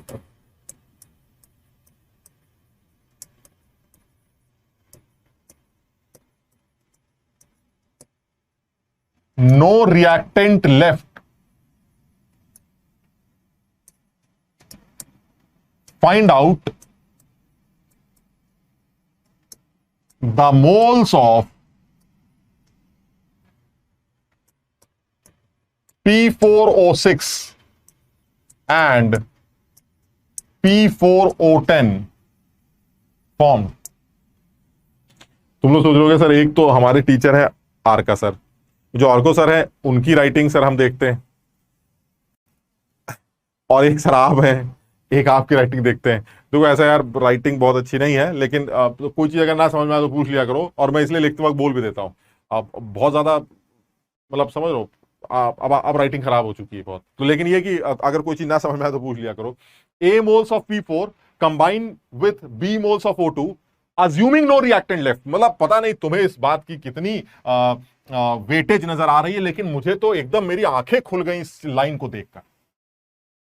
assuming no reactant left, that means A mole P4 के लिए गए हैं, B मोल्स O2 के लिए गए हैं, दोनों आपस में मस्त भिड़ेंगे और भिड़ने के बाद कुछ नहीं बचेगा, और आपको बताना है कितना P4O6 बनेगा और कितना P4O10 बनेगा।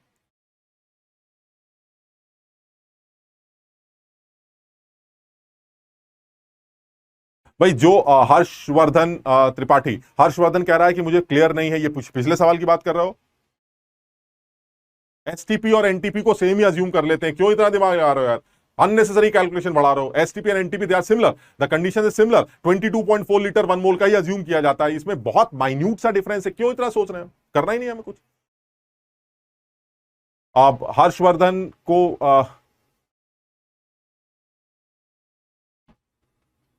भाई अब मुझे आंसर नहीं पता, मैं कैसे बता दूं यार तुम्हें।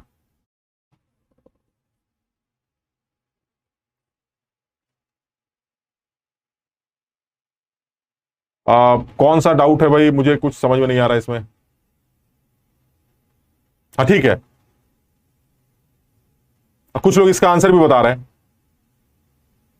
एसटीपी एनटीपी का डिफरेंस मैंने बता दिया बेटा, एसटीपी एनटीपी को सेम कंसीडर, एक normal temperature pressure condition situation होती है, एक स्टैंडर्ड कंडीशन होती है। दोनों को ही केसेस में हम 1 मोल का एसटीपी पर या एनटीपी पे वॉल्यूम 22.4 लीटर ही अज्यूम कर लेते हैं। आप बिल्कुल दिमाग ना लगाएं, आप अननेसेसरी परेशान ना हो, इसमें कुछ भी टेंशन नहीं करनी इसमें।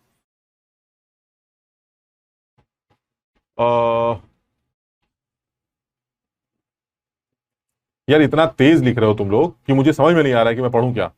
आप ठीक है, रिएक्शन, हाँ हाँ हाँ सही कह रहे हो, इसमें सर रिएक्शन तो बताई नहीं आपने, यही तो दिक्कत है। और जो क्लियर जो इससे पहले वाला प्रॉब्लम था उसको भी तुम समझ लेना, मैंने अभी उससे पहले एक सवाल कराया था जिसमें बिल्कुल लास्ट में परसेंटेज यील्ड दे दी थी, तो आपने सब कुछ कैलकुलेट किया और उसको परसेंटेज के अकॉर्डिंगली अपना फाइनल आंसर डिसाइड कर लिया, या परसेंटेज यील्ड आपको निकालनी थी तो आपने अपनी थ्योरेटिकल यील्ड और एक्चुअल यील्ड को यूज करके परसेंटेज यील्ड कैलकुलेट कर ली।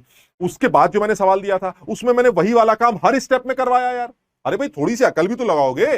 देखो सुबह उठकर घर में रात में चने भिगोया करो, समझ लो बात को, चने थोड़े से मुट्ठी में लेके एक कटोरी में भिगो दिए पानी, और सुबह जो, और साथ में किशमिश, रेजिन्स जानते हो किशमिश, और साथ में 4-5 दाने किशमिश के डाल दिए। सुबह उठिए, बढ़िया सब फूल फाल के मस्त हो जाएगा, ब्रश करिए और चबाइए, इससे दिमाग तेज होता। समझो, तुम कहोगे सर ये चने तो घोड़े खाते हैं, घोड़े चने खाते बताइए, हमको कह रहे हैं अरे वो घोड़े पहले गधे थे, वो घोड़े बने हैं, चने खा, समझो बात को, तुम भी चने खाया करो, दिमाग तेज हो। अरे अरे ऐसी बोल रहा हूं, मतलब अच्छी चीज होती है, ठीक, मैं ये कह रहा हूं कि थोड़ा सा अकल भी लगाया करो, मतलब हर चीज टीचर के ऊपर डिपेंडेंट मत रहा करो, थोड़ा सा अकल लगाओगे ना, मतलब समझ लो एक ऐसा होता है ना जैसे पहाड़ी पे चढ़ रहा है, इसी तरह से बस बिल्कुल ऊपर पहुंच गए अगर, तो फिर अपने आप ही जोर करके निकल जाएंगे, मस्त हो जाएगा। वो चढ़ते वक्त ना थोड़ा सा जोर, हालांकि हम हल्का हल्का पुश कर रहे हैं, लेकिन जोर तुम्हें लगाना है, एक बार बस ऊपर खड़े हो गए उसके बाद तो अपने आप रास्ता क्लियर, निकल गए सड़क से। तो बस वो उसके लिए थोड़ा सा ना एक थ्रेशोल्ड है जिसको क्रॉस करना है, वो थ्रेशोल्ड क्रॉस करने के लिए बच्चे को थोड़ा सा जोर अपने आप लगाना पड़ता है, सर फोड़ना पड़ता है। एक बार जब एक बार समझ में आने लगे तो बस तुम, अभी मैंने तुम्हें लेक्चर रिकॉर्ड करके दे दूंगा, तुम आराम से घर में बैठ के लेक्चर भी देख लेना। अगर फिर भी डाउट आता है तो कोशिश करना सर खुद ही फोड़ेंगे, सर करके रहेंगे, और तुम देखना मैं बता रहा हूं शाम तक सीख भी जाओ। बस तुम लेक्चर को एक बार दोबारा रिपीट करना कि मैं बार बार क्या रिपीट कर रहा था, बस तुम देखो सीख जाओ। फिर भी कोई डाउट रहता है तो हम दोबारा कर लेंगे, क्यों परेशान हो रहे हो, वो कर लेंगे, ठीक। तो अब ठीक है, यहां पर आते हैं। अच्छा, अब इस सवाल में देखो बड़ा अच्छी बात कर रहा है, वो कह रहा है कि भाई ऐसा रिएक्टेंट बचेगा नहीं। तो मैंने कहा भाई ये बताइए आपको बनाना क्या है। कह रहा है P4O6 और P4O10 बनेगा, रिएक्शन दे नहीं रखी। तो अब यहां पर एक बात ये आती है जो कि हर बच्चे को ध्यान रखनी है, मैंने इसलिए ये सवाल उठाया है। वो ध्यान ये रखना है कि जब P4 और O2 आपस में मिलते हैं तो रिएक्शन कुछ इस तरह से चलती है, P4 plus O2 gives P4O6।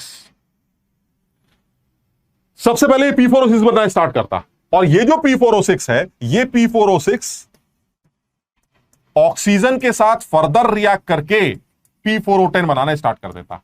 ये सीन, यानी P4O2 मिलेंगे, P4O6 बनाएंगे। और इसमें सब लोग इस बात को याद रखेंगे, ध्यान रखने की कोशिश करेंगे। ये A/5 B/5 बिल्कुल गलत है, इसको समझने की कोशिश करो।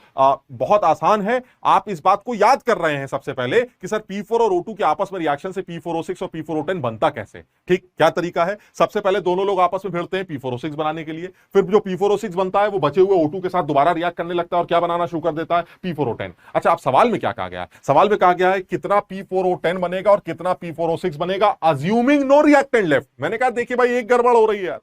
गड़बड़ ये हो रही है कि आपने इस P4 के मोल तो दे रखे हैं मुझे, जो भी दे रखे हैं, इस P4 के मोल आपने मुझे दे रखे हैं, कितने दे रखे हैं, एक सेकेंड, P4 के मोल मुझे दे रखे हैं, ए मोल दे रखे हैं, और जो B के मोल, O2 के मोल दे रखे हैं वो B दे रखे हैं।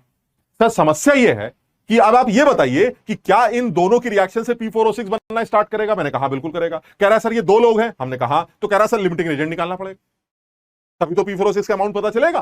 तो मैंने कहा लिमिटिंग एजेंट निकाल लो, सिखाया तो है। कह रहा अरे सर कैसी बातें कर रहे हैं, आपने ए और बी की वैल्यू तो दी नहीं है, तो कौन सा नंबर छोटा आएगा कोने में, कौन सा बड़ा आएगा, मैं कैसे बता लूंगा।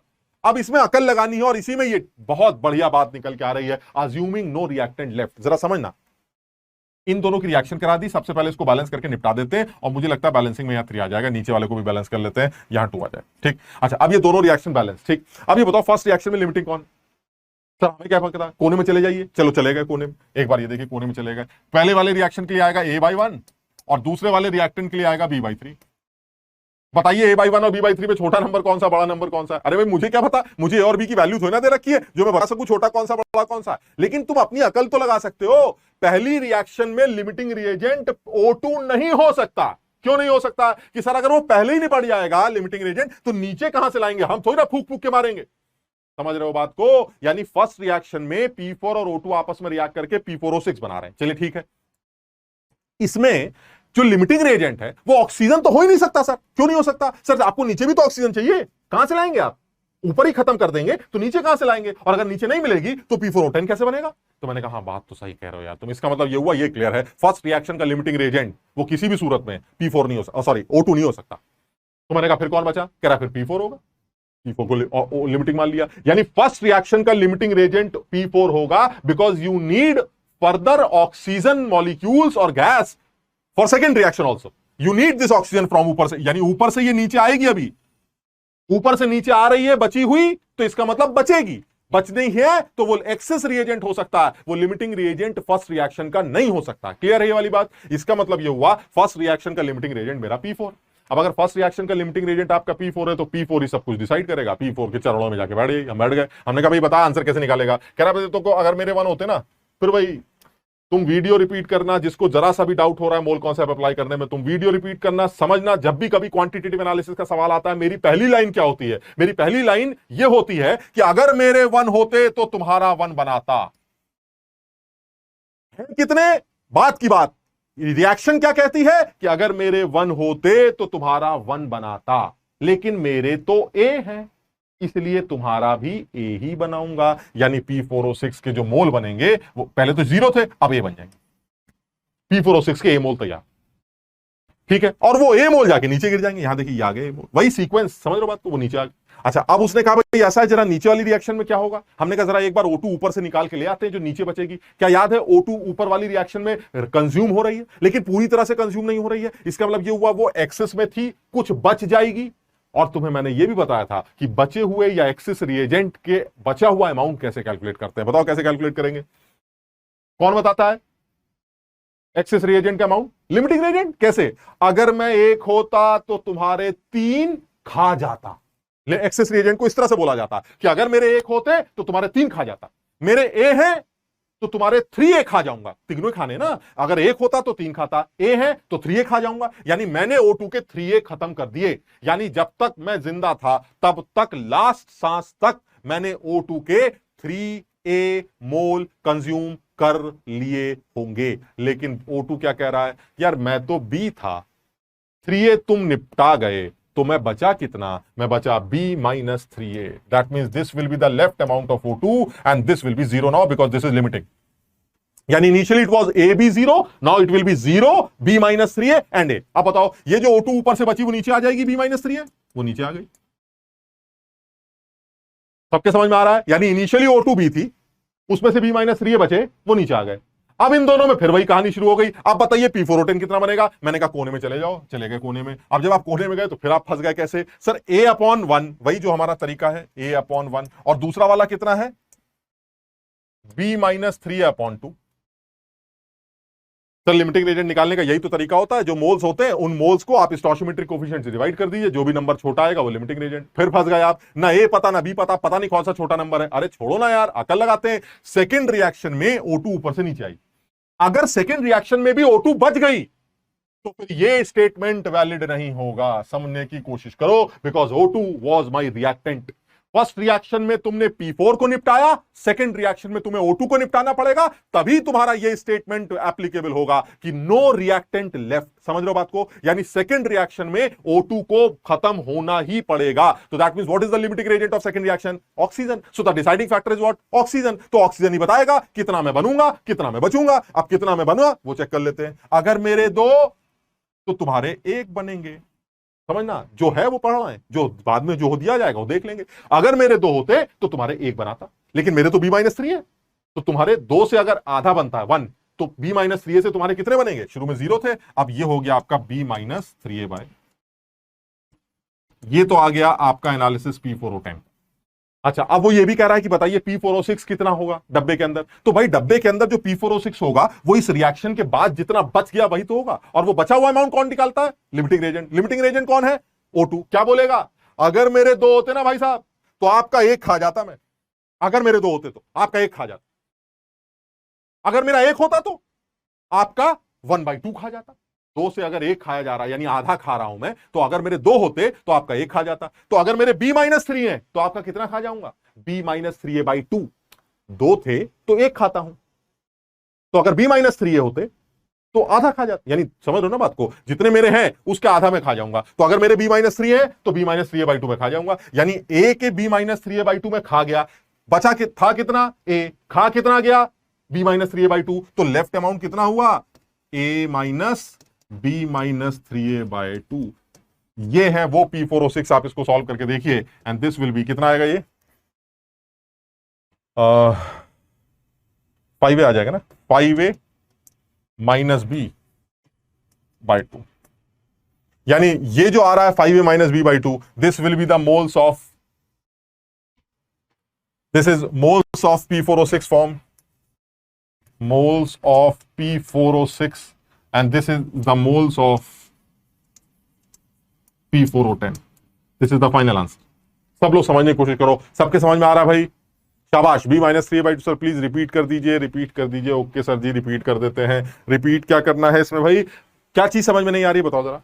क्या ये ठीक है कि मैंने तुमको ये 2 रिएक्शन याद करने के लिए बोली, इसमें तो कुछ रिपीट नहीं करना है कि सर ये तो याद करना है, आपने बोला तो हमने याद कर लिया कि P4O2 आपस में मिलकर सबसे पहले P4O6 बनाएंगे, P4O6 बचे हुए O2 के साथ रिएक्ट करके P4O10 बनाएगा। ये आपने बोला, हमने याद कर लिया, चलिए ठीक। अब आप बताइए क्या करना है।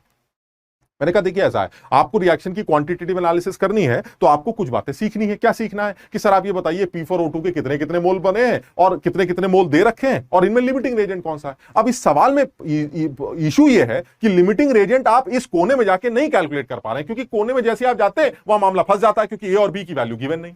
तो अब आप क्या करेंगे, तो मैंने कहा देखिए ऐसा है, मैं अपनी अकल लगाऊंगा, क्योंकि आपने मुझे एक बड़ी अच्छी लाइन दे रखी है, नो रिएक्टेंट लेफ्ट। हाँ फिर से ही बता रहा हूं भाई, थोड़ा सा कंफ्यूजिंग है, इसलिए वीडियो लेक्चर जरूर देख लेना एक बार। थोड़ा सा कंफ्यूजिंग है, बड़ा अच्छा है। देखो लेवल इंप्रूव तो करना ही यार, क्या वही प्रोटॉन न्यूट्रॉन में खेलते रहेंगे यार? धीरे धीरे करके चीजें मुश्किल करनी है तो हम उसी हिसाब से अपने आप को अडाप्ट कर रहे हैं। नहीं हम करेंगे, बिल्कुल करेंगे, हम बार बार सीखेंगे। आप एक बार अभी सिखाइए, एक बार मैं लिखता जा रहा हूं, मेरा वो रिवीजन चल रहा है, साथ ही साथ आप एक वीडियो लेक्चर डालेंगे, मैं उसको उससे भी सीखूंगा, फिर आप डीपीबीज भी देंगे, मैं उससे भी सीखूंगा। 4-5 बार आदमी सीखेगा, फिर एक टेस्ट वेस्ट दे देगा, समझ लो, सब मजबूत हो जाएगा। लेकिन ये यार, ये उन लोगों के लिए है जो सीखना चाह रहे हैं। जो सीखना नहीं चाह रहे उनके लिए आप कुछ नहीं कर सकते। जो हेलमेट लगा के बैठे हैं, समझ बात को, जो हेलमेट लगा के बैठे हैं, आप लाख बकवास कर लीजिए, उनके सामने अंदर कुछ घुसेगा ही नहीं, क्योंकि वो तो हेलमेट लगाए बैठे। तो इसलिए इस बात को समझो, जो हेलमेट लगा के बैठे हैं उनके लिए नहीं डिस्कस कर रहा हूं। जो लोग सीखना चाह रहे हैं वो सीख सकते हैं अगर जोर देंगे तो। हालांकि तुम लोग कुछ ये जानना चाह रहे हो कि सर इसको दोबारा बता दीजिए, तो मैं 1 सेकंड के लिए दोबारा भी बता रहा हूं। ये P4 और O2 आपस में मिलकर P4O6 बनाएंगे, फिर जो O2 बच जाएगी वो P4O6 के साथ दोबारा रिएक्ट करके P4O10 बनाएगी। ठीक, सवाल कहां से स्टार्ट हुआ था? सवाल स्टार्ट हुआ था यहां ए से। इसके ए मोल है, इसके बी मोल है, इसके 0 मोल शुरू में। ठीक, फिर आपने कहा इन दोनों में सर लिमिटिंग रेजेंट कौन होगा? तो मैंने कहा देखिए ऐसा, ऊपर से O2 को नीचे लाना पड़ेगा, तो इसका मतलब O2 को ऊपर बचाना पड़ेगा। O2 बचेगी तो वो लिमिटिंग नहीं हो सकती, तो लिमिटिंग रेजेंट मेरा P4 होगा। यानी इन दो रिएक्टेंट में से पहले ही कौन सा रिएक्टेंट निपट गया? P4। अब P4 अगर लिमिटिंग है तो P4 डिसाइड करेगा कि कितना P4O6 बनेगा। कैसे? मेरा 1 आपका 1 बनेगा, मेरे A है तो आपके A बनेंगे, यानी P4O6 कितना बना? मेरा A मोल। ठीक, अच्छा अब O2 ऊपर से नीचे कितनी आई वो भी देख लेते हैं। O2 जो ऊपर से बच गई वही तो नीचे आएगी, और बचा हुआ अमाउंट कौन डिसाइड करता है? लिमिटिंग, सब कुछ लिमिटिंग एजेंट डिसाइड करता है। कैसे बोलेगा? अगर मेरे 1 मोल होते तो आपके 3 मोल खा जाता, मेरे A हैं तो आपके 3A खा जाऊंगा, यानी मैं आपके 3A मोल खा जाऊंगा। आप लिए कितने गए थे? आप B लिए गए थे, मैं खा कितना गया? आपके 3A खा गया, तो आपके बचे कितने? B-3A। ये B-3A नीचे आ जाए। ऊपर से P4 खत्म हो चुका है, ऊपर से P4O6 नीचे आ गया। A, ये देखिए ए ऊपर से, ये ए ऊपर से P4O6 नीचे आ गया, और जो ऊपर से O2 बचा, ये देखिए O2, ये जो O2 ऊपर से बचा वो B-3A नीचे आ गया। यानी अल्टीमेटली जो मेरा P4O6 है वो A है, और जो O2 है वो B-3 है। अब ये दोनों आपस में रिएक्ट करेंगे। अब इन दोनों में लिमिटिंग कौन होगा सर? इन दोनों में लिमिटिंग O2 होगा, क्योंकि अगर O2 अब भी बच गई तो फिर वो अज्यूमिंग नो रिएक्टेंट वाली बात खत्म हो जाएगी, because O2 is the reactant. ये देखिए O2 तो मेरा रिएक्टेंट। तो क्या करना है सर? तो आप इस बार सेकंड रिएक्शन में O2 को लिमिटिंग रेजेंट मान लीजिए, और O2 को लिमिटिंग रेजेंट मानकर जितना भी P4O10 बनेगा वो निकाल लीजिए, और जितना भी P4O6 बचेगा वो निकाल लीजिए। कैसे? अगर सर मेरे 2 होते तो आपका 1 बनाता, मेरे क्योंकि B-3A ऊपर से बचे हैं तो आपका B-3A/2 बन जाएगा, यानी P4O10 विल बी B-3A/2। अब ये बचा कितना? अगर मेरे 2 होते तो आपका 1 खा जाता, मेरे B-3A है तो आपका B-3A/2 खा जाऊंगा। थे कितने आप? A। खा कितना गया? B-3A/2। तो आप बचे कितने? A minus B-3A/2। आप इसको सॉल्व करिए, 5A-B/2 आ जाए। शाबाश।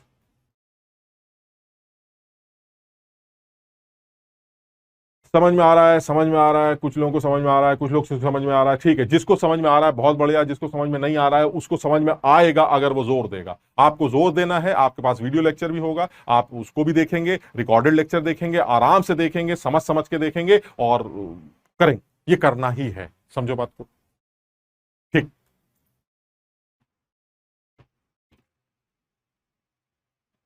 और आगे आते हैं।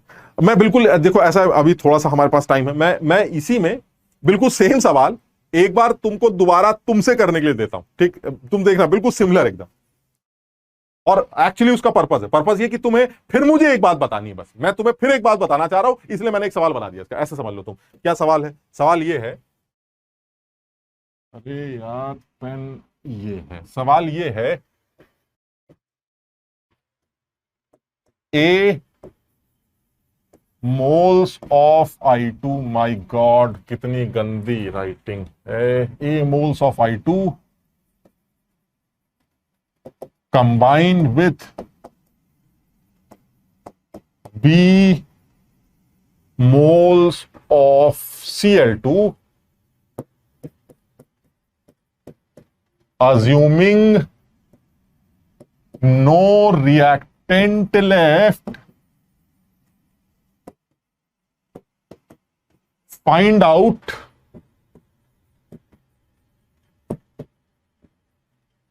the moles of ICl and ICl3 formed। अब देखो मैं तुम्हें बताना क्या चाह रहा हूं, मैं तुम्हें बताना चाह रहा हूं इस बार फिर मैं तुम्हें एक रिएक्शन बताना चाह रहा हूं। तुम उस बात को भी ध्यान रखना कि I2 और Cl2 जब आपस में रिएक्ट करके ICl और ICl3 बनाते हैं तो ये कुछ, और मेरे ख्याल से कुछ लोगों के दिमाग में ये घंटी बज भी रही होगी, I2 प्लस Cl2 सबसे पहले ICl बनाते हैं, और ICl बचे हुए Cl2 से दोबारा रिएक्ट करके ICl3 बनाते हैं। सिमिलर रिएक्शन जो अभी तुमने की थी, सेम सवाल। बस करना क्या होगा, सर क्या ये क्वांटिटेटिव एनालिसिस है? हाँ सर बिल्कुल क्वांटिटेटिव एनालिसिस है। सर क्वांटिटेटिव एनालिसिस के लिए क्या करते हैं? सर भाई साहब रिएक्शन लिखते हैं। सर रिएक्शन आपने बता दी, सर उसके बाद क्या करते हैं? उसके बाद इसको बैलेंस करते हैं। क्या ये रिएक्शंस बैलेंस है? नहीं सर, इसको बैलेंस कर लेते हैं। तो मैंने सबसे पहले इस रिएक्शन को बैलेंस कर लिया, और बैलेंस करके ये 2 हो गया, और मुझे लगता है नीचे वाली तो ठीक ठीक, ये मेरी रिएक्शन बैलेंस हो गई। अब जब रिएक्शन बैलेंस हो जाती है तो क्या किया जाता है? अरे भाई उसके बाद क्वांटिटेटिव एनालिसिस, हम मोल को बुला लेते हैं, मोल कॉन्सेप्ट चालू करिए, खत्म करिए। अब मैंने कहा कैसे चालू करें? इस I2 के ए मोल दे रखे और इस Cl2 के बी मोल दे रखे, इसके इनिशियली 0। ठीक, अब बताइए लिमिटिंग रेजेंट कौन होगा? अगर लगाओ जरा सब लोग, फटाक से आंसर बताओ भाई, लिमिटिंग रेजेंट कौन है?